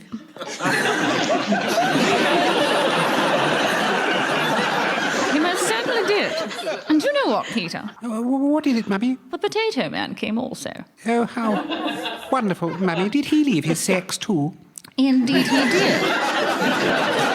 And the manure man. Oh, golly, Mummy, I'm in heaven. That's more sex than I could even dream of. I'm really going to have such a super time. You know, Peter, I'm so pleased that sex from these humble merchants can give you such pleasure and happiness. And so am I. Where can I find the sex, Mummy? Probably round the back. Have you tried the tradesman's entrance, Peter? Perhaps when I'm a little older, Mummy. Quite right. In the meantime, you just have fun with the sex. sex. I will. Well, that is mystifying, Rory. There was a lot of sex. Yes. And I come from a posh part of Edinburgh where sex, what the cool man carries, cool in. So I'm going to hazard a guess and say it's the joy of sex. Our next round is called Celebrity Animal Smugglers. In Celebrity Animal Smugglers, Rob and Rory will be animal smugglers and Miles and Pippa will be customs officers whose job it is to discover the smuggled animals. However, Rob and Rory will be smuggling these animals skillfully concealed in their conversation. So Miles and Pippa must not only identify the smuggled animals by name, but also, and to score points, challenge by making the noise of the animal in question. Is that all understood? Good. Okay. So please start the animal smuggling, Rob and Rory. Okay, well, among other things, we've got kitchen utensils of the rich and famous. Yes, this here is Joe Cocker's pan. You'll see he's put a label...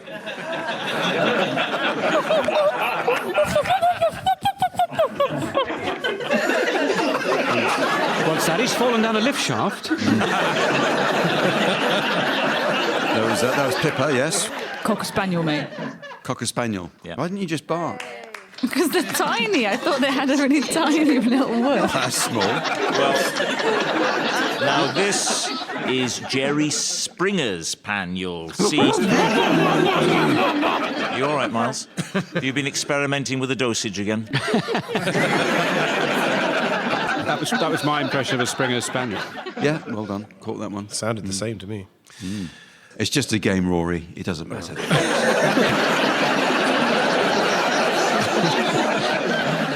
And do you want to see our commode? Oh, drag on the chemical toilet, will you? Now then, Rory, is that your new suit? Yes, it is. Wool, very nice, isn't it?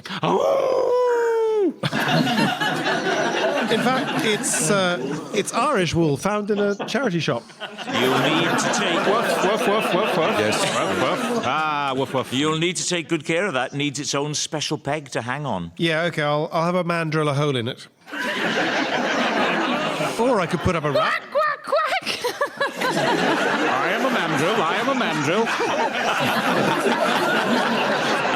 My knowledge of mandrill sounds briefly lapsing. A rack? Ooh, now you mention it. Good idea. I am a raccoon. I think if you can't do a raccoon, you don't get the point. Your last suit was ruined, hung on the wall, rusty nail instead of a proper hook. If not, we could arrange a raft of other possibilities. Oh! Where did you get that cute little doll? Finland, was it? I am a dolphin. It was a gift from Greg Wallace. Oh, sorry. Sorry.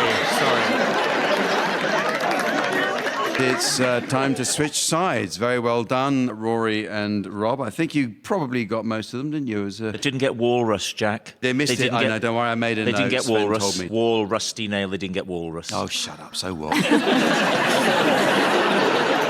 Sorry, did I say that out loud? This time, Rory and Rob will be the customs officers and Miles and Pippa the smugglers, and their conversation will conceal the names of well-known personalities. So again, Rory and Rob, to score points, you must challenge by using the noise these particular celebrities make. So off you go, please. They didn't get walrus.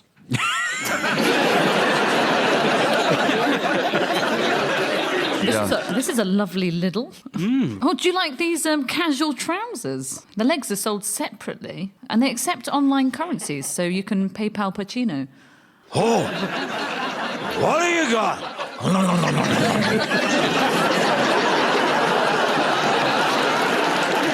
I don't know for sure.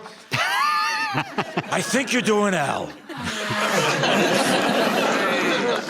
And I tell you what, oh look, they've got all this sort of paddle stuff. Do you remember that old song, Sloop John B? I've always wanted a boat like that. Have you tried a Sloop John B shop? Oh, yes. I'm going to have a stop in the dock. This is John Bishop. Would it be right? But I'm going to make him sound like he's had a stroke. Yeah. I have actually. I went there. The last one I went to, I thought it must be doing very well because every time I go, it's been redecorated a different hue. Oh, yeah, they get a Hugh Grant from the council. Hang on. There was... I think there was deck in there, wasn't there? There was deck. No, because I can do that myself.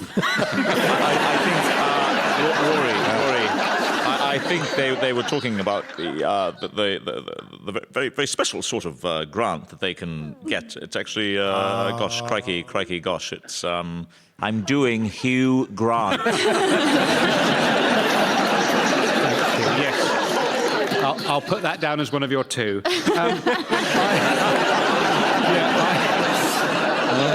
I believe the council do the same on homes. Yes. Well, you're looking at Eamon Holmes there, I think. That's what you're looking at this morning, so it is.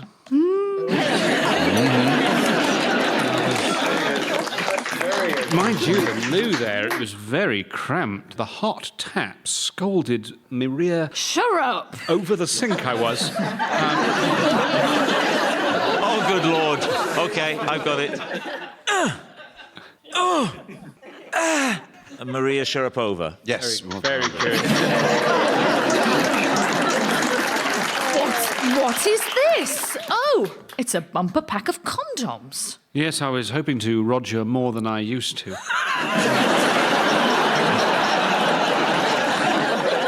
have to say, I think that's in rather poor taste. Sean Connery. Well done, all. Thank you very much. Didn't get the walrus. Well, it's time now to play the game called Mornington Crescent. But first, I notice in my wheelie bin a letter which comes from a Mrs. Trellis of North Wales. She writes, Dear Sainsbury's, I'm very disappointed by the rocket I purchased from your vegetable aisle. It went off before I could eat it. Yours sincerely, Mrs. Trellis.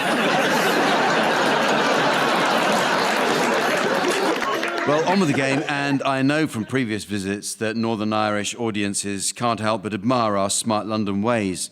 Regular listeners will know I have a keen ear for accents, and so this week I shall be playing the part of a Cockney. So we'd like to present, just for you, a sophisticated treat, namely the Cockney rhyming slang version of the game. Each geezer must name a destination, including the genuine Cockney version of the name.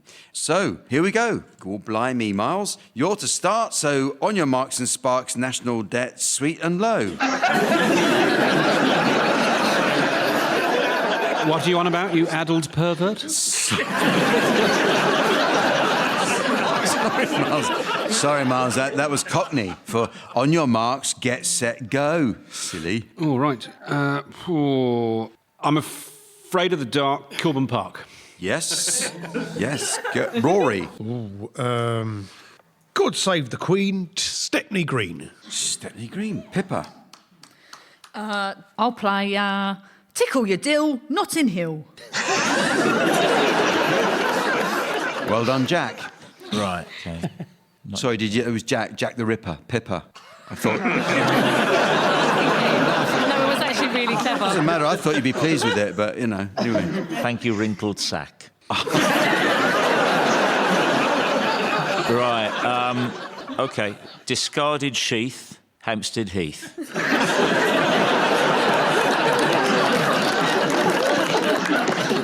I often wonder whatever happened to Billy Zane, Chancery Lane. The Cardo's late, Notting Hill Gate. I was down just the other day, me mother said to me, you'll never be a barrow's boy till you've been to Bermondsey.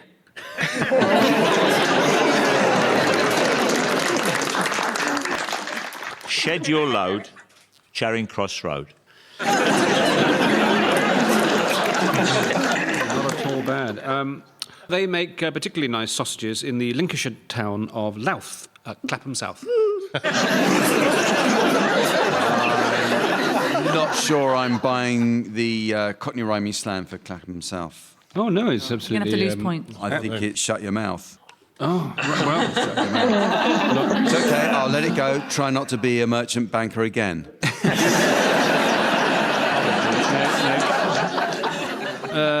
Dad's Gone Mental, Hendon Central. Good, very good. Ding Dong Farmer. Farmer Giles, Piles, Miles. Well, I thought you'd be pleased with that. On your own, bank.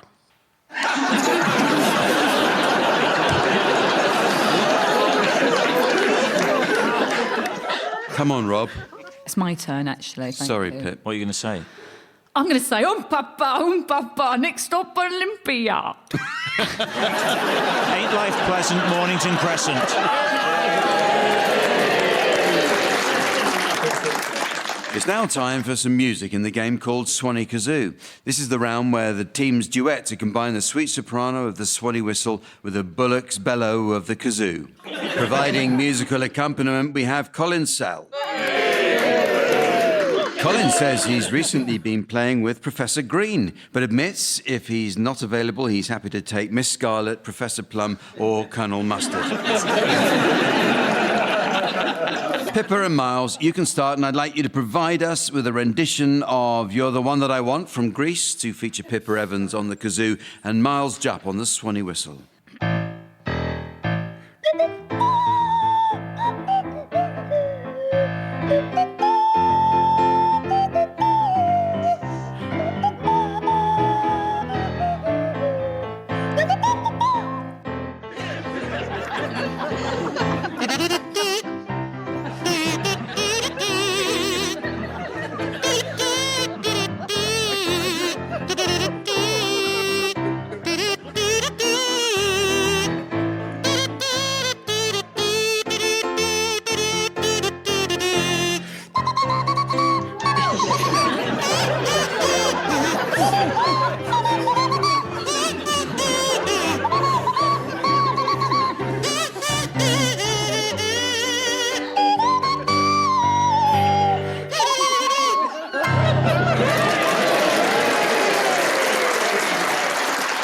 Thank you, Miles and Pippa. You're now Rob and Rory, and I'd like you to provide us with a rendition of All I Ask of You from Phantom of the Opera to feature Rob Brydon on the kazoo and Rory Bremner on the Swanee whistle.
Well, it's very nearly the end of the show. Yes, but there is just time to fit in a quick round of Northern Irish Songbook. Incidentally, Sven's been telling us of a favourite Belfast bar where he's always guaranteed a traditional Irish fiddle and a mouthful of Murphy's. He says as soon as they open, he'll be right in there for the crack. In this round, teams, I'd like you please to suggest titles of songs likely to prove popular with an audience from Northern Ireland. You can start, please, Rob. Don't Cry for Me, Ballymena. Rory. Strabane, You're Rocking the Boat. That's the way I like it. Miles. Enniskillen me softly with his song. Come on, Arlene. I can see clearly now Culraine has gone. We don't talk anymore.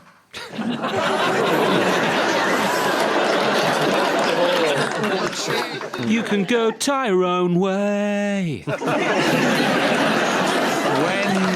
When will I be Seamus? Arma, he's making eyes at me. Sinn Féin in the membrane, Sinn Féin in the brain. It's the final county down. Eamon the mood for dancing. You know you make me wanna shite.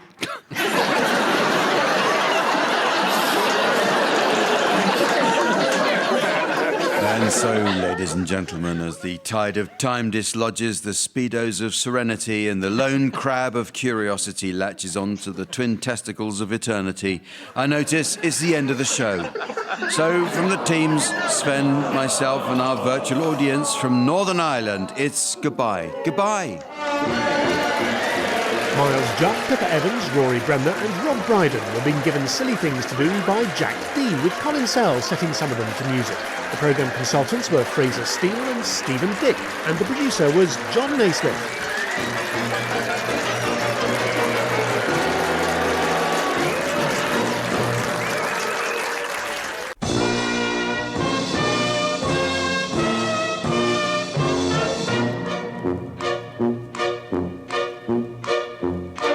We present I'm Sorry I Haven't a Clue, the antidote to panel games.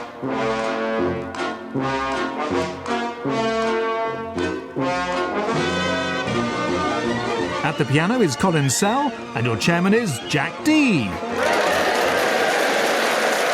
Hello and welcome to I'm Sorry I Haven't a Clue, and we are coming to you from the BBC Radio Theatre here in the glittering heart of London's bogus University District. Today we find ourselves in an empty theatre. Nothing to do with COVID regulations, just an unfortunate administrative error. The box office inadvertently put An Evening with Martin Bashir on the ticket applications. This series will be visiting each nation and region of the UK through the magic of the internet. And as Scotland is busy trying to discover if it's technically possible to deep fry quinoa, tonight our virtual audience all come from the north of England. For administrative purposes, we have defined the north as being the area of the UK where chocolate fountains end and gravy fountains begin. The city of Manchester is considered to be the capital of the north, although in the interest of fairness, we'd like to point out that other potential northern capital cities are available, except for listeners in Middlesbrough. Manchester's famous Curry Mile isn't actually a mile, it's just over half a mile. Although from personal experience I can say when you're struggling back to your hotel after a large vindaloo, it can certainly feel like a mile. Not for nothing that it's called Rusholme. In 1948, Leeds entertainer Harry Corbett came up with the popular children's puppet Sooty and Sweep. After 73 years in show business, the puppets have retired. Sooty went on to become the top display in the National Museum of Childhood, while Sweep went on to the top of a Freewood in a golf bag.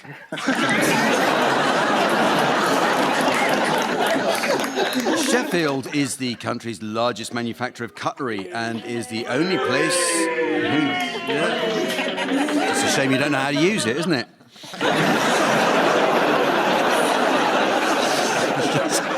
The country's largest manufacturer of cutlery and is the only place in the north of England to have acquired the nickname Steel City, apart from Liverpool.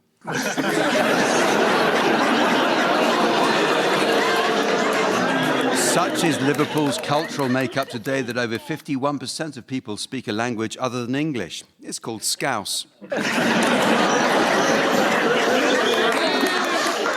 Newcastle's Central Station was the first covered train station in the world. When opened by Queen Victoria in 1850, Her Majesty famously proclaimed, "Look, you've got a roof, you can stop wearing coats now."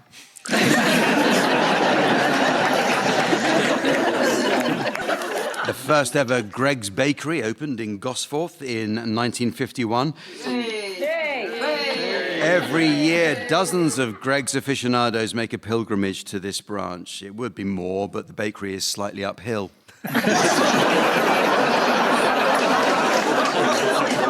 The George Hotel in Hull, which dates back to 1683, claims to have one of the smallest windows in the world.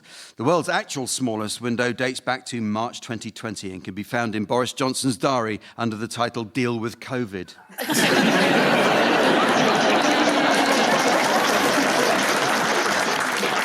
Residents of Sunderland are known as Mackhams because of the city's association with shipbuilding.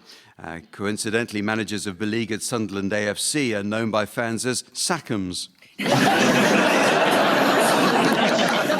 And this season, matters came to a head for Sunderland AFC after a third successive defeat at Blackpool when someone threw a coin at the club's owner. Happily, it wasn't crowd trouble, just a takeover bid.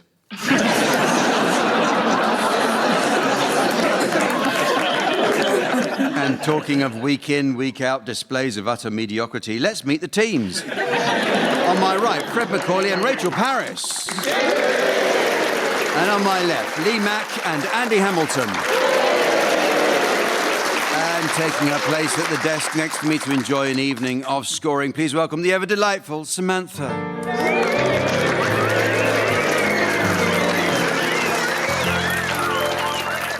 We start this week with a round inspired by musicals. In this round, I'll ask the teams to suggest musicals that have been ruined by the simple change of a single letter.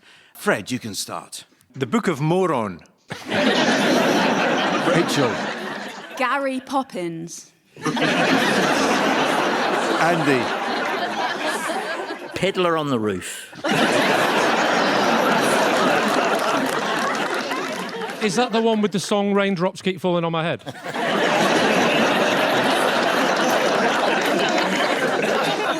Lee? Rats.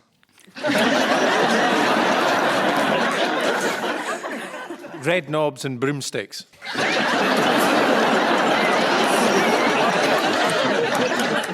Beauty and the Yeast.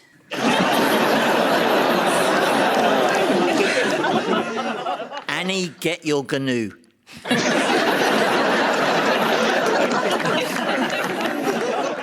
Bats.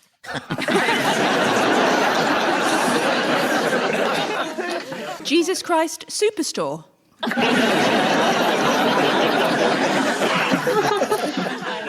Hats.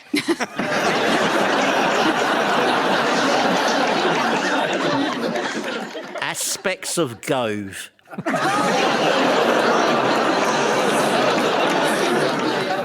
Sean Connery's favourite, A Little Shite Music.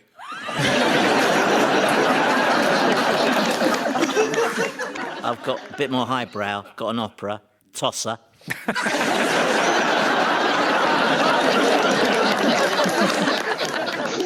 Chitty Chitty Gangbang.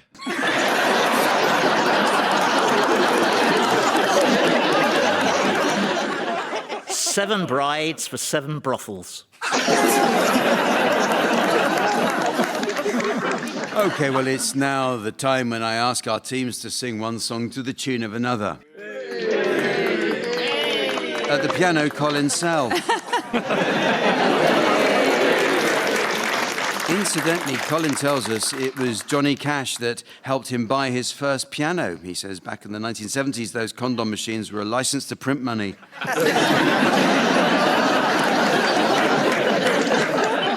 We'll start with you, Fred Macaulay, and I'd like you to sing the words of Psycho Killer by Talking Heads to the tune of Climb Every Mountain from The Sound of Music.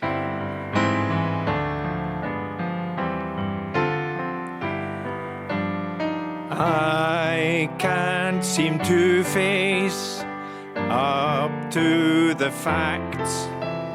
I am tense and nervous, and I can't relax. I can't sleep 'cause my bed's on fire. Don't touch me, I'm a real live wire. Psycho killer, qu'est-ce que c'est? Fa fa fa fa fa fa fa fa fa fa fa better. Run, run, run, run, run, run, run away. Psycho killer, qu'est-ce que c'est?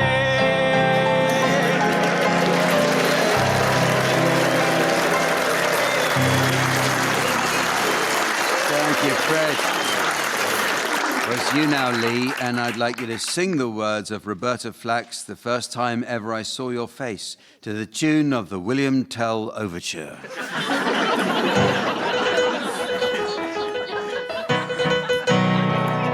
First time ever I saw...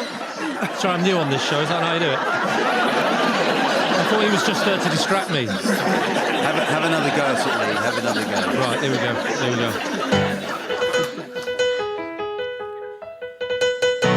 The first time I ever saw your face, I thought the sun rose in your eyes, and the moon and the stars were the gifts you gave to the dark and the endless skies. My love to the dark and the endless skies. The first time I ever kissed your mouth, I felt the earth move in my hand, the trembling heart of a captive bird. That was there at my command, my love. That was there at my command, my love. And the first time I ever lay with you, felt your heart so close to mine.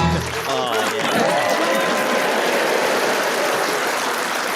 There we are. That was Lee Mack, his first ever singing on I'm Sorry, I Haven't a Clue. And the audiences in the north of England, obviously having a downpour of rain while that was going on. Andy Hamilton now, I'd like you to sing the words of Relax by Frankie Goes to Hollywood to the tune of Vera Lynn's wartime classic, We'll Meet Again.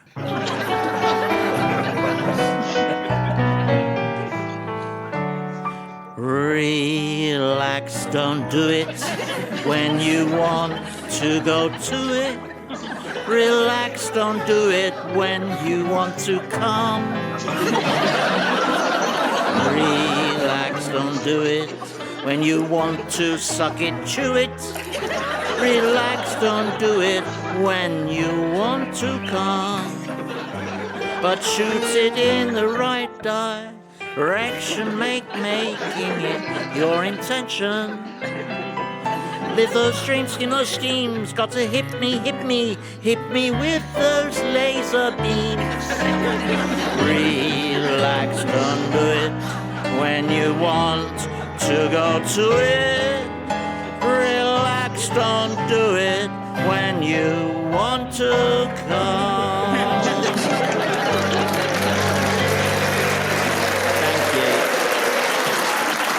Finally, Rachel Parrish, I'd like you to sing the words of My Old Man's a Dustman to the tune of Jennifer Rush's The Power of Love.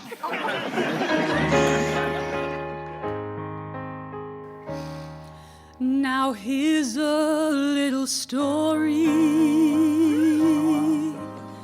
To tell it is a must, about an unsung hero that moves away your dust. Some people make a fortune,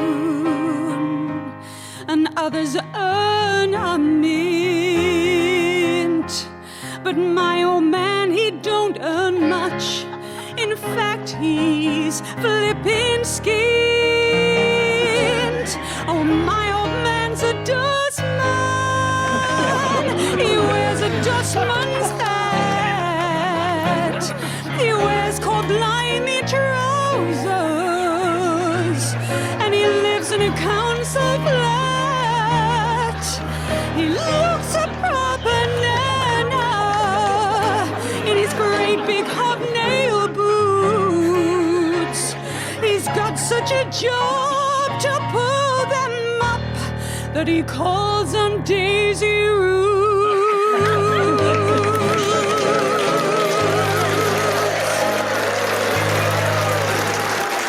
Thank you very much. That was Rachel Parris there, and before that, 3 Useless Idiots.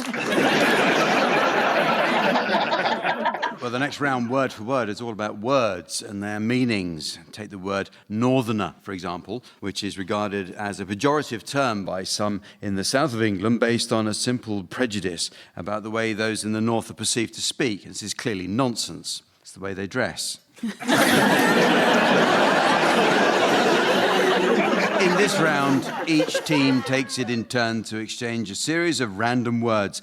The job of the opposing team is to challenge if they detect a connection between any of the words. Okay, so I'd like you to start exchanging completely unconnected words, Fred and Rachel. Lee and Andy, your job is to challenge if you spot a connection, and if I uphold the challenge, I'll ask you to take over, and so on. And as we're up north, the game ends when you hear this familiar sound.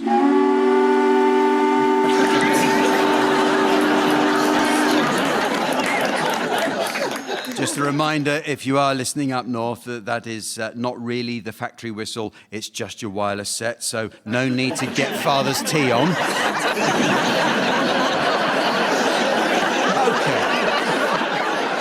Off you go, Fred and Rachel.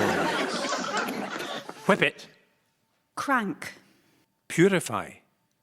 Dense. Reputation. Andy came in with a challenge there. Yeah, because Fred has a reputation for denseness, doesn't he? So, I think... Is that not right, Lee? Not only that, it didn't help your cause that you said it with a question mark at the end. Yeah, and a long... You weren't sure it was even a word. Yeah. I'll have to allow that challenge. I think you're right. I think Andy and Lee, it's over to you. Aubergine. Big. Byzantine.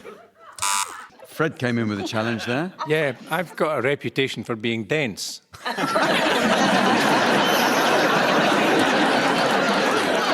that is your challenge? Yeah, pretty good one, I would have thought. That is correct. No one's disputing it. So it is back to Fred and Rachel. Flimsy. Scenic. Malice. Distillery. Andy. I think there is a distillery in Ireland in a town called Malice, I think. I'm pretty sure I've seen that. I don't think it's a distillery, I think it makes jam. That was one of those ones that was cleverer than it was funny, but I'll have it. It's Radio 4. It was a quip, but it doesn't win you the challenge. I'm afraid it doesn't work. There's no place called Malice. Have you checked that? Yes. Well, I don't need to because I know. You know every place in Ireland, Jack. I do, actually, yeah. That's what you're saying. I do. Yeah, I do. So it's back to Fred and Rachel.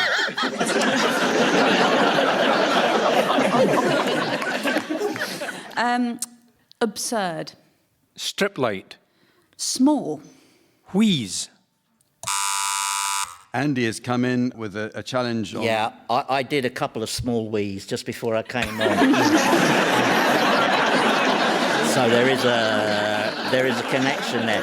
I think it's a nervous thing, or if someone stands next to me at the urinal, I can't, so... Fred? I've done 2 since we started recording. All right, we'll get the chair disinfected, but fair enough. So it's over to Lee and Andy.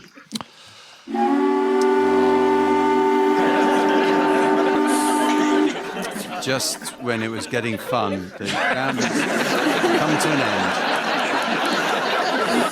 This next round celebrates clichés and idioms, which are, of course, phrases that betray a lack of original thought. My grandmother, a nurse, was a great one for a cliché. One of her favourites was "a spoonful of sugar helps the medicine go down." A very caring woman, but she didn't last long on the diabetic ward. In this round, I'd like the teams to suggest some common English clichés and their meanings. You can start this one, Lee. She told me to button it. All I said was, have a look at this. Andy. He spoke very highly of you. Joe Pasquale mentioned your name. Rachel. I was forced to go cap in hand. I don't understand how contraception works.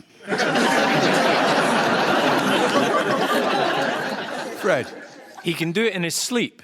His pharmacist has combined night nurse and Viagra. He's a dyed-in-the-wool Yorkshireman. He's got miserable bastards sprayed onto his cardigan.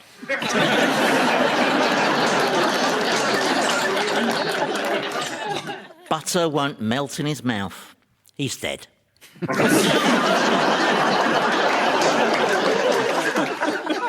For him, charity always comes first. Charity's husband is a real gent.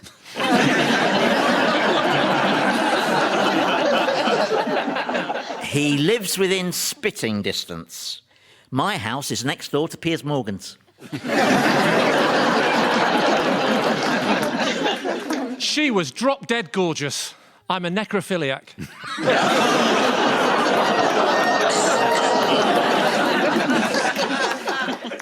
I think I'll take 40 winks. Is this the sperm bank for dyslexics?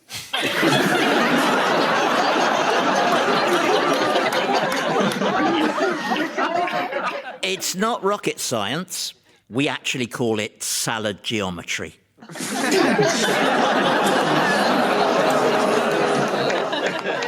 I asked for a show of hands. I wanted to watch Sooty and Sweep.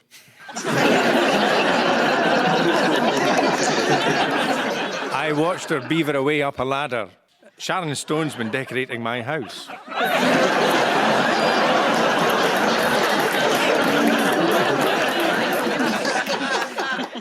She could count them on the fingers of one hand. The woman from Norfolk had 6 children.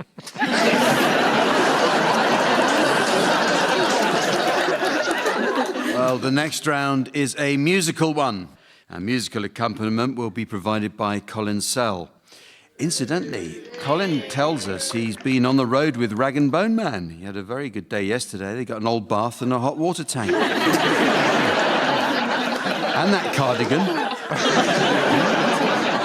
You didn't win those medals, did you, Colin? Okay. In this game, panelists from each team will take it in turn to sing the opening line to a series of well-known songs. It's the job of their teammate to answer each opening line in a manner likely to end the song altogether. OK, you can go first. Andy and Lee, can we have your medley of first lines now, please? Well, that'll be the day when you say goodbye. Goodbye.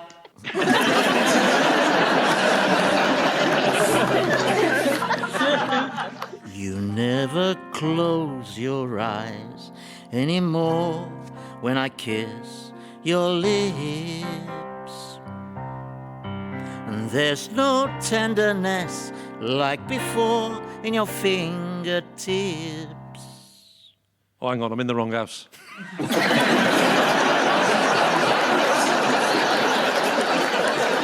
I also felt that my necrophiliac punchline earlier could have gone in there as well.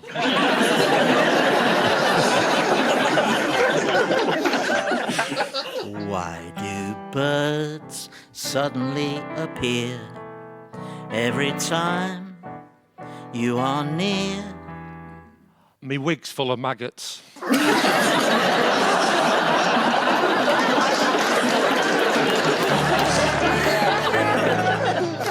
There is a house in New Orleans they call the Rising Sun.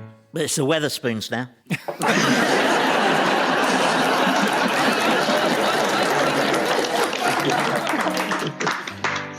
Unforgettable.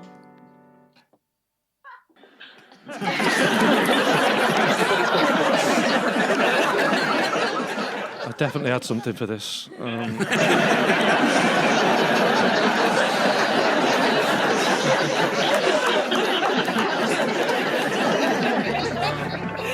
The first time ever I saw your face.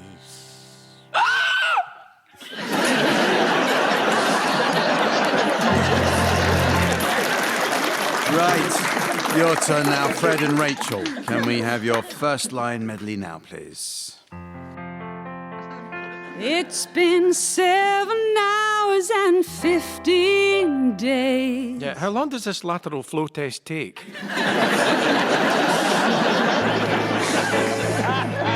Ain't no mountain high enough, ain't no valley low enough, ain't no river wide enough. You always moan like this when we go to the Lake District.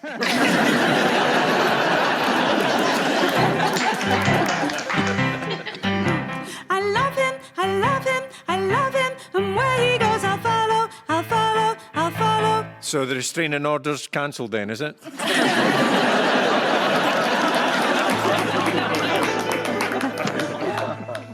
Come bring me your softness. Look, please don't call it that.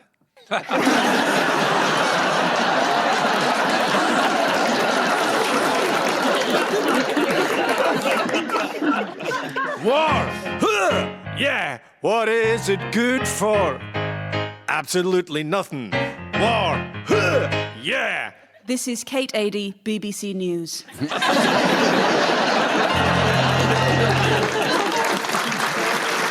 Well, it's very nearly the end of the show. There is just time to fit in a quick round of Northern Film Club. Samantha tells us she's been helping a gentleman friend who drives the steam train at the Railway Museum in York. She said the initial half hour spent coupling and uncoupling in the carriage yard was hot and sticky in their boiler suits, but after 3 pulls on his whistle, they were off. In this round, teams, I'd like you to suggest films likely to prove popular with listeners in the north of England. You can start this one, please, Andy. Reservoir Clogs. Rachel. Rain, man. Fred. Down Pit and Pendulum. Lee.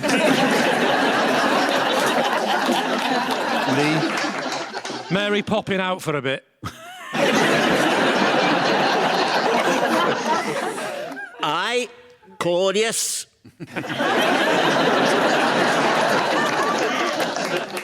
I don't know the bone identity. The story of the Japanese attack on Pearl Harbor. Te-ora, te-ora, te-ora.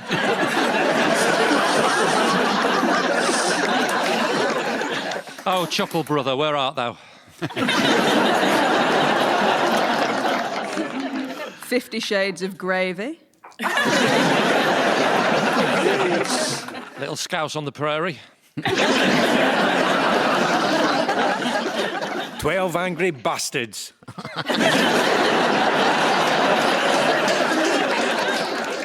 Misery. You call that misery?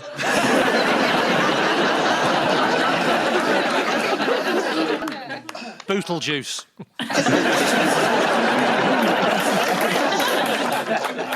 A right mare on Elm Street. Anything starring Bradford Pitt.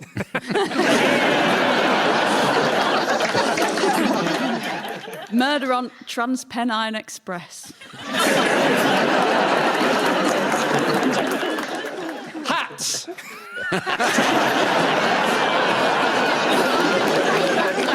Wrong round, sorry.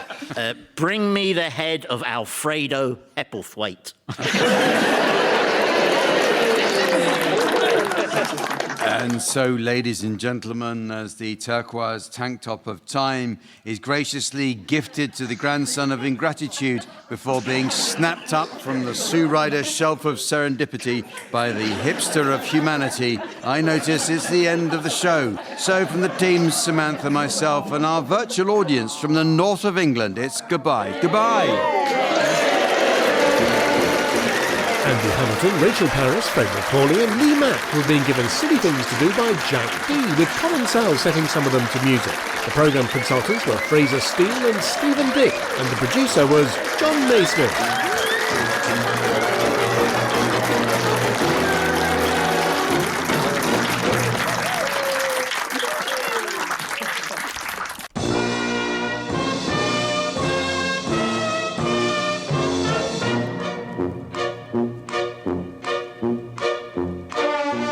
present I'm Sorry I Haven't a Clue, the antidote to panel games.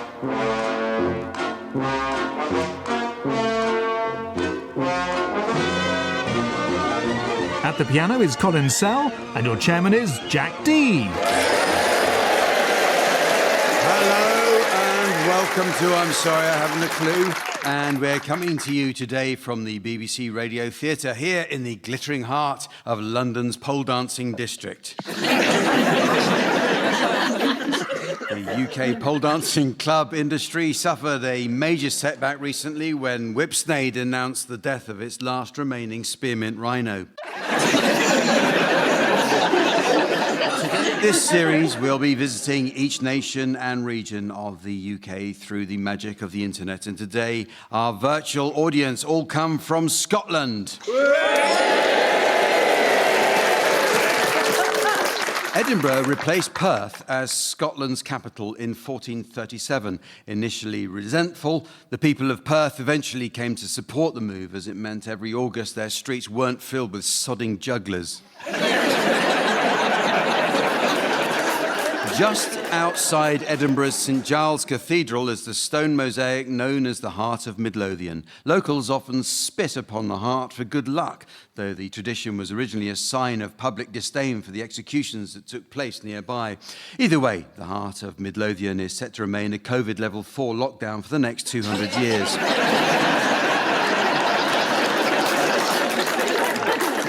Glasgow Dr. William Cullen invented the fridge in 1755. The father of 7 came up with the idea for the fridge in his kitchen on a sweltering summer's day when he thought, I need somewhere to stick my children's terrible artwork. Glasgow's Kelvin Grove Museum's most popular exhibit is Sir Roger, a stuffed Asian elephant. During the late 1800s, he lived in Glasgow's zoo, but the city authorities ordered that he be put down after becoming inexplicably aggressive. Thankfully, this injunction applied only to the zoo, otherwise Glasgow today would be deserted.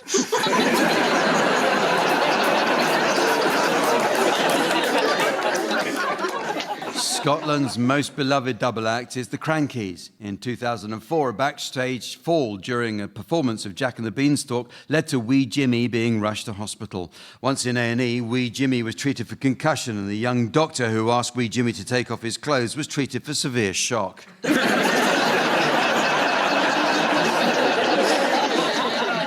Researchers in Loch Ness have developed computer software that uses algorithms to accurately predict sightings of the mythical beast. It's the same technology they use to spot Labour MPs in the Scottish Parliament.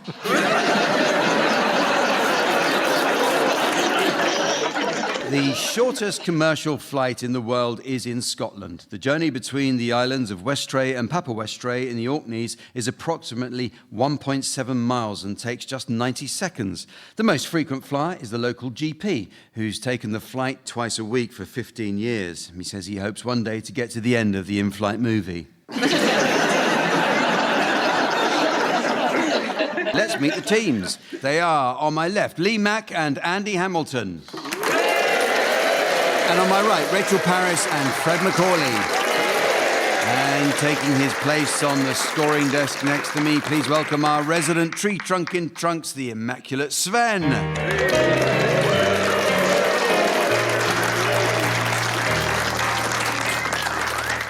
Well, we start this week with some new additions to the Uxbridge English Dictionary. A good medical dictionary is essential for learning the difference between certain medical conditions. For example, many people don't know the subtle difference between necrosis and gangrene. Well, necrosis is the death of most or all of the cells in an organ or tissue due to disease, injury, or failure of the blood supply, whereas gangrene is what a Geordie motorist waits for the traffic lights to do.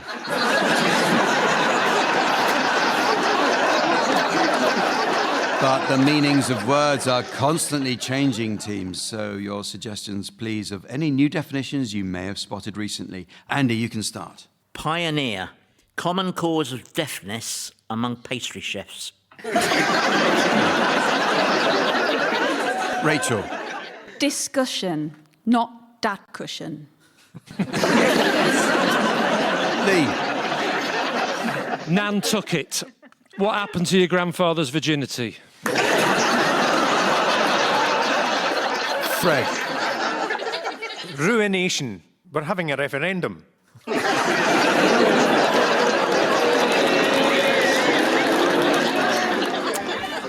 Descant. Like a worker ant, only more on the administrative side.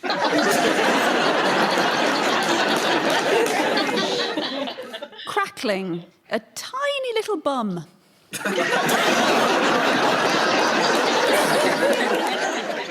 Foibles. What cats from New York get stuck in their throat.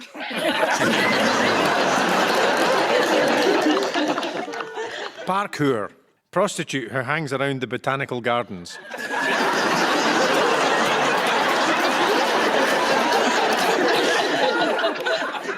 Cocktail.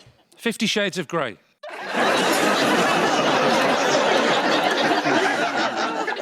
Elongate. Another scandal involving Mr. Musk.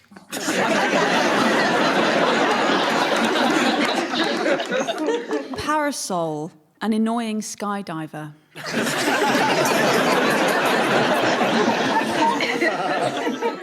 Conch. Sean Connery's assessment of the English.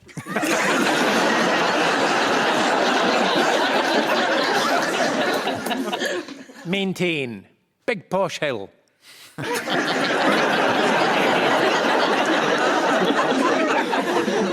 Ransom. I didn't walk all the way, jogged a bit. Asperger's. Rectal laxatives.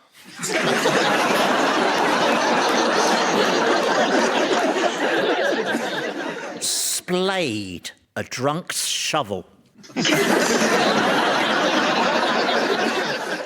Fahrenheit. Checking out tomorrow. Titular. A vampire who gets on everyone's nerves.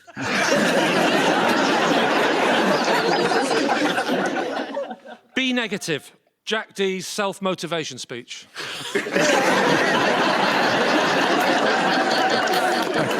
Well, the teams are going to do a spot of acting for us now in the round called Sound Charades.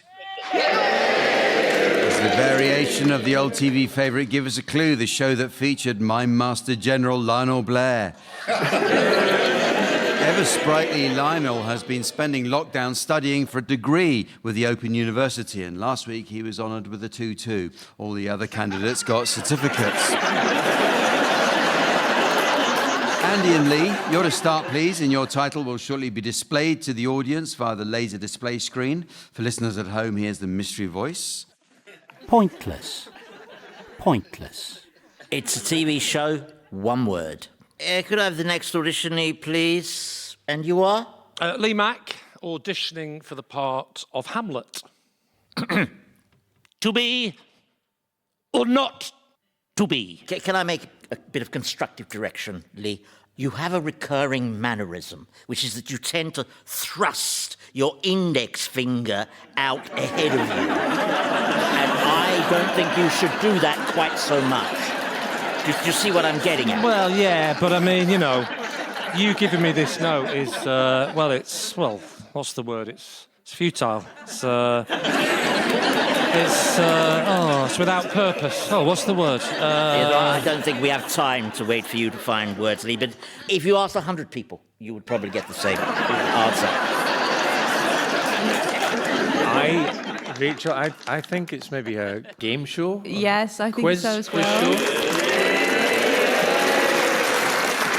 We think it's pointless. Yes, it is. So, your turn, Rachel and Fred. Your title is now being exhibited on the laser display board, and here again is the mystery voice for listeners at home. The Wedding Singer. The Wedding Singer. So, it's a film. What time's it on? Tea time. And it's 3 words. The bride, my darling wife, will now open her presents. Thanks so much, darling. So I'll just open this one first. Wow. Oh. Just plug it in, switch it on, and enjoy hours of pleasure. Wow. Goodness. I like it. Can I just say, darling, I cannot wait to see you using this. I can't wait to use it. Do you know what? I've never had one before. You are going to be whiling away the long winter evenings with a great big smile on your face. I bet I am. And what exactly is it? It's a sewing machine. Oh.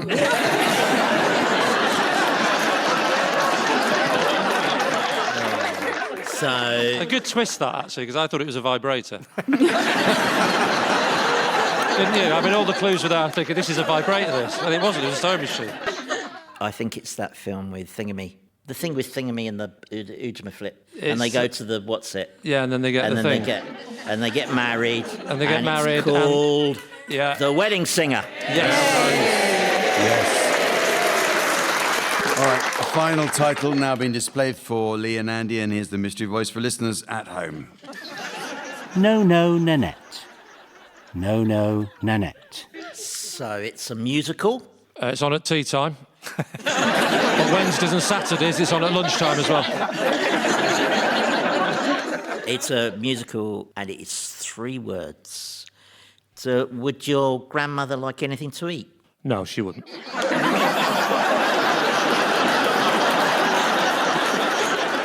Anything at all? No, she's already eaten. You sure? Definitely. Fair enough.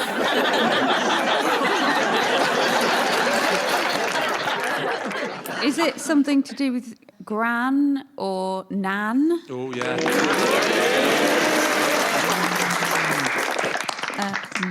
That must be gettable. 3 words. Yeah, no. Nan. Is it a recent show? No. An old one. No. Old one. You're getting a lot of clues here. No. It's not. No. No. Oh, I think I've got it. You got it? Yeah. Go for it. It's No, Nanette. Yeah. Nanette. Oh. Thank you for the clues. Very good. All right. Well, it's now time to play the game called Mornington Crescent. But first, I notice our in tray is buckling under the weight of a letter. It comes from Mrs. Trellis of North Wales. She writes, "Dear Weight Watchers, is it really true I can't use your website without accepting cookies? Yours sincerely, Mrs. Trellis."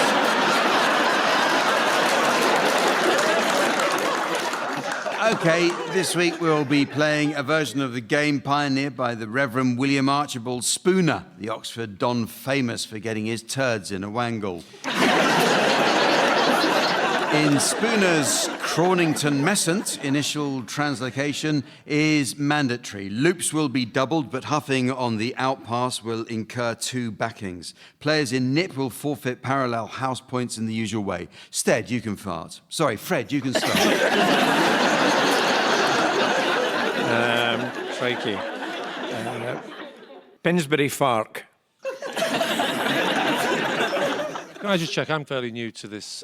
Did you say initial translocation was mandatory? Yeah. Yes. Yeah. And loops doubled. What happens on your second translocation? Is that optional? Yeah, Oh, but you lose points. right. In that case... Good question, though, Lee. Good thank question. you, yeah, it's all right, isn't it? Yeah. Fot costers.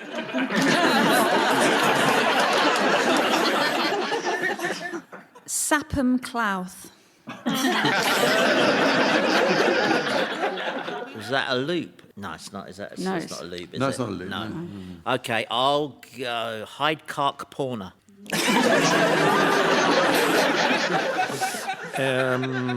Brightsnidge? Seven Sisters. In case you're wondering, I have swapped the S's around there. That's a huff, isn't it?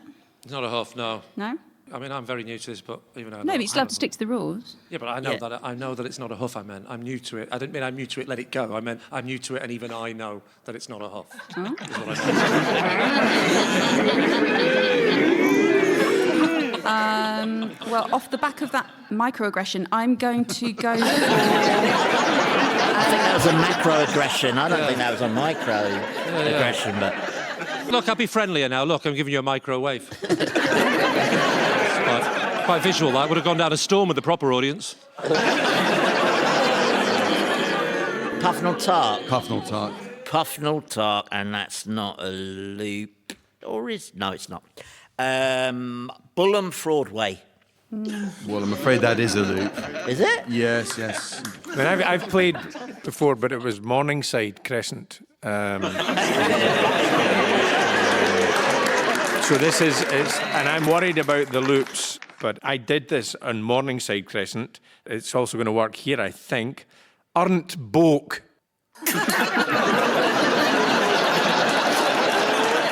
That's really nice. OK, Clack Flaps Corner. I can't allow that. Can't allow that, Lee. That's not a spoonerism of an existing underground station. Yeah, but I'm new to London, so how am I supposed to know that? Well, it's a classic example of your typical London media elite. This game's aimed at. You know, I try and join in and have a bit of fun, and it's suddenly like, get back up north, you thick get. So fine, if that's how you want to play it. come on, country boy. Right. Come on. You old northerner. Hey? I got it. Brace yourself. Right. Bowitridge. Ooh, can I try booting tech? You can do booting tech, yeah. Cornington Resent.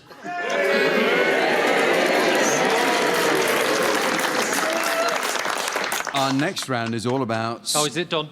Yes, it's done. It's over with. Don't worry. I had another one lined up, 25M.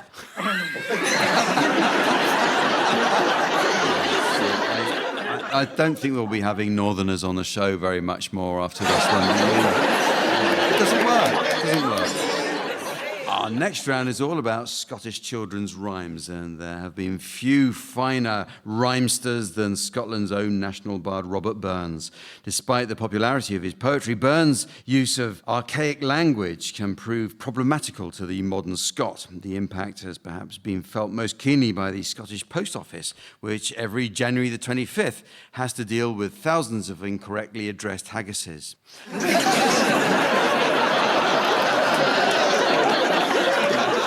OK, I have with me some genuine Scottish nursery and playground rhymes, all of which are incomplete. The team's task is to guess what the endings might be. OK, so Andy, we'll start with you. Can you complete this Scottish nursery rhyme? Oh, ye canny shove your granny aff the bus. I'm sorry if my Scottish accent is too thick, but it's authentic. Oh, ye canny shove your granny off the bus. Ye canny shove your granny, for she's... Not you at home. No. I don't want to hear some spinster in Dunfermline finishing it. I wanted Andy to say. Andy, how about this one? Telltale tit, your mother canna knit. The only thing that she can do is... Operate a Hadron Collider. Very nearly, Andy, but in fact it ends with the only thing that she can do is Suka Bairn's tit. Another playground rhyme from Aberdeen, that one. Yeah, send my children to school in Scotland. It sounds great.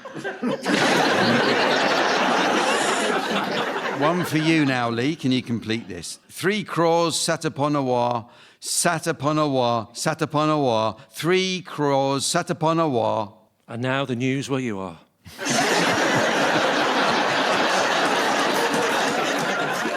It's, in fact, on a cold and frosty morning is what it would be. Fred, one for you now. I'm sure you'll get this. In a cottage in Fife lived a man and his wife who, believe me, were comical folk, for... She was his sister.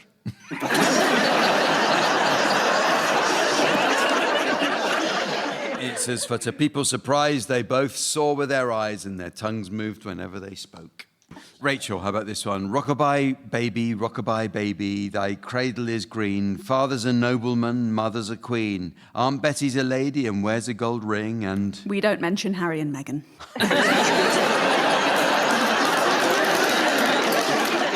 It's actually, Johnny's a drummer and drums for the king. Right, similar, yeah. Yeah, similar, very similar, yeah. And here are some for any of you to have a go at, okay? So just throw these ones out to you. Did you ever see a lassie, a lassie, a lassie? Did you ever see a lassie? Swipe left, you're on McTinder.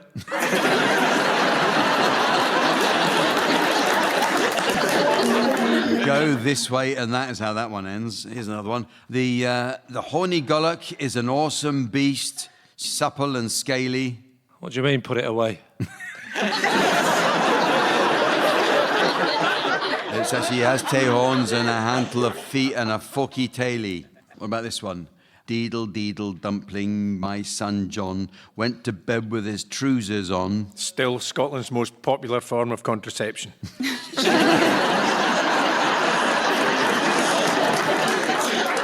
It actually finishes with one shoe off, the other shoe on, deedle, deedle, dumpling, my son John. Well, it's now time for some music in the game called Swanee Kazoo. This is the round where the teams duet to combine the Elysian sigh of the Swanee whistle with the barfly's belch of the kazoo. Providing musical accompaniment, we have Colin Sell. Colin tells me once COVID restrictions are finally lifted, he'll be back on the road working with Clean Bandit. So if any arcade owners want their fruit machines looking spick and span, drop Colin a line. So, Fred and Rachel, you can start, and I'd like you to provide us with a rendition of The Lonely Goat Herd to feature Fred Macaulay on the kazoo and Rachel Parris on the Swanee whistle.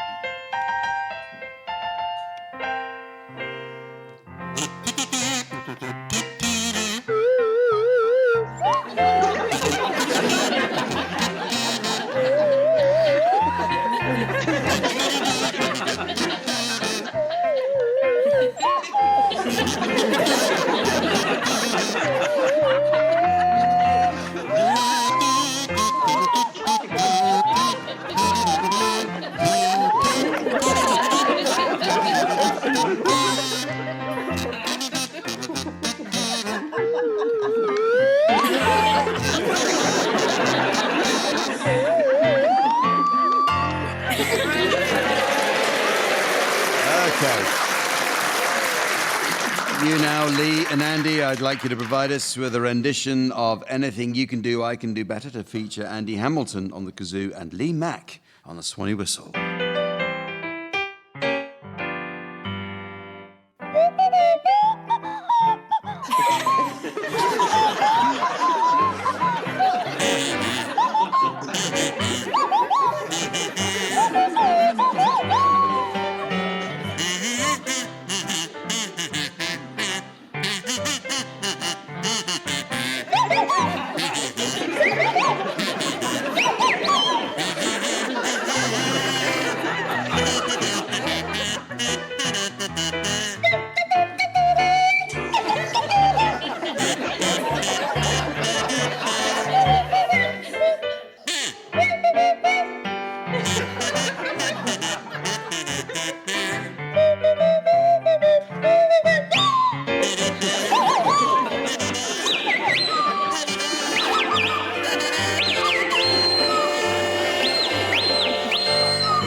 I'm so sorry. I was like listening to the clangers having sex. You've just beached a pod of whales in the North Sea. I hope you're happy. Well, thank you for that, Lee. I don't think anyone was expecting quality of that sort. It's very nearly the end of the show, but there is just time to fit in a quick round of Scottish Songbook. Yes. Strongman Sven tells me he recently competed in the Breadmaker Highland Games and by all accounts made quite an impression. Certainly his caber appeared to catch the eye of the clan chief, who said in 40 years he had never seen tossing as impressive as that.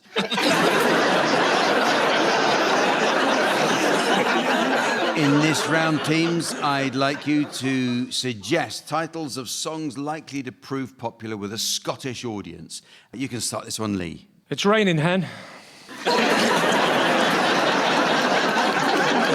Andy. Another brick in Dingwall.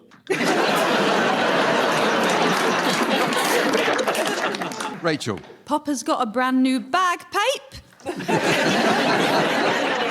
Fred. Nobody does it better.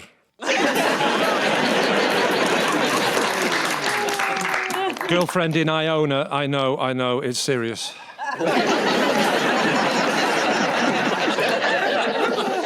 Life on Mars bus.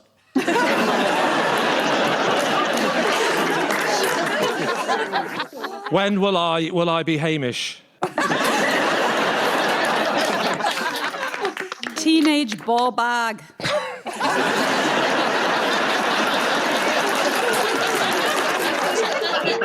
Hey, Ewan, get off of McLeod.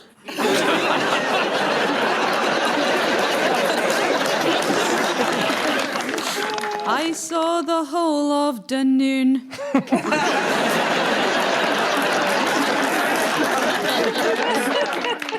He ain't heavy, he's near bother.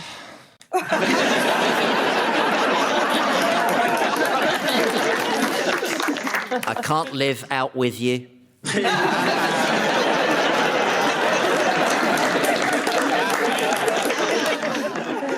Buckfast at Tiffany's.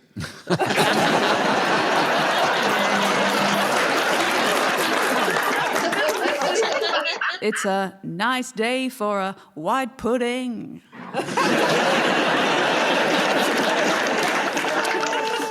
Things can only get battered.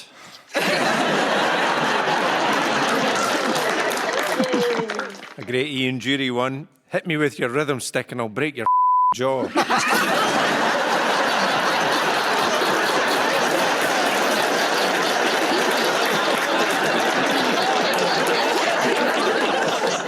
And so, ladies and gentlemen, as the tawdry tartan tie of time is attached to the Texan tourist of eternity, while the massed pipes of posterity feed the sewage treatment centre of salvation, I notice it's the end of the show.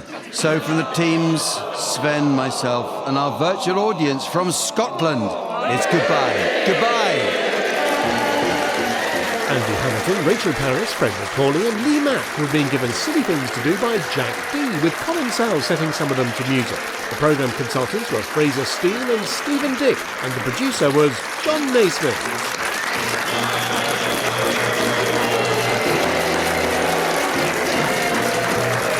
I'm Sorry I Haven't a Clue is a BBC Studios production.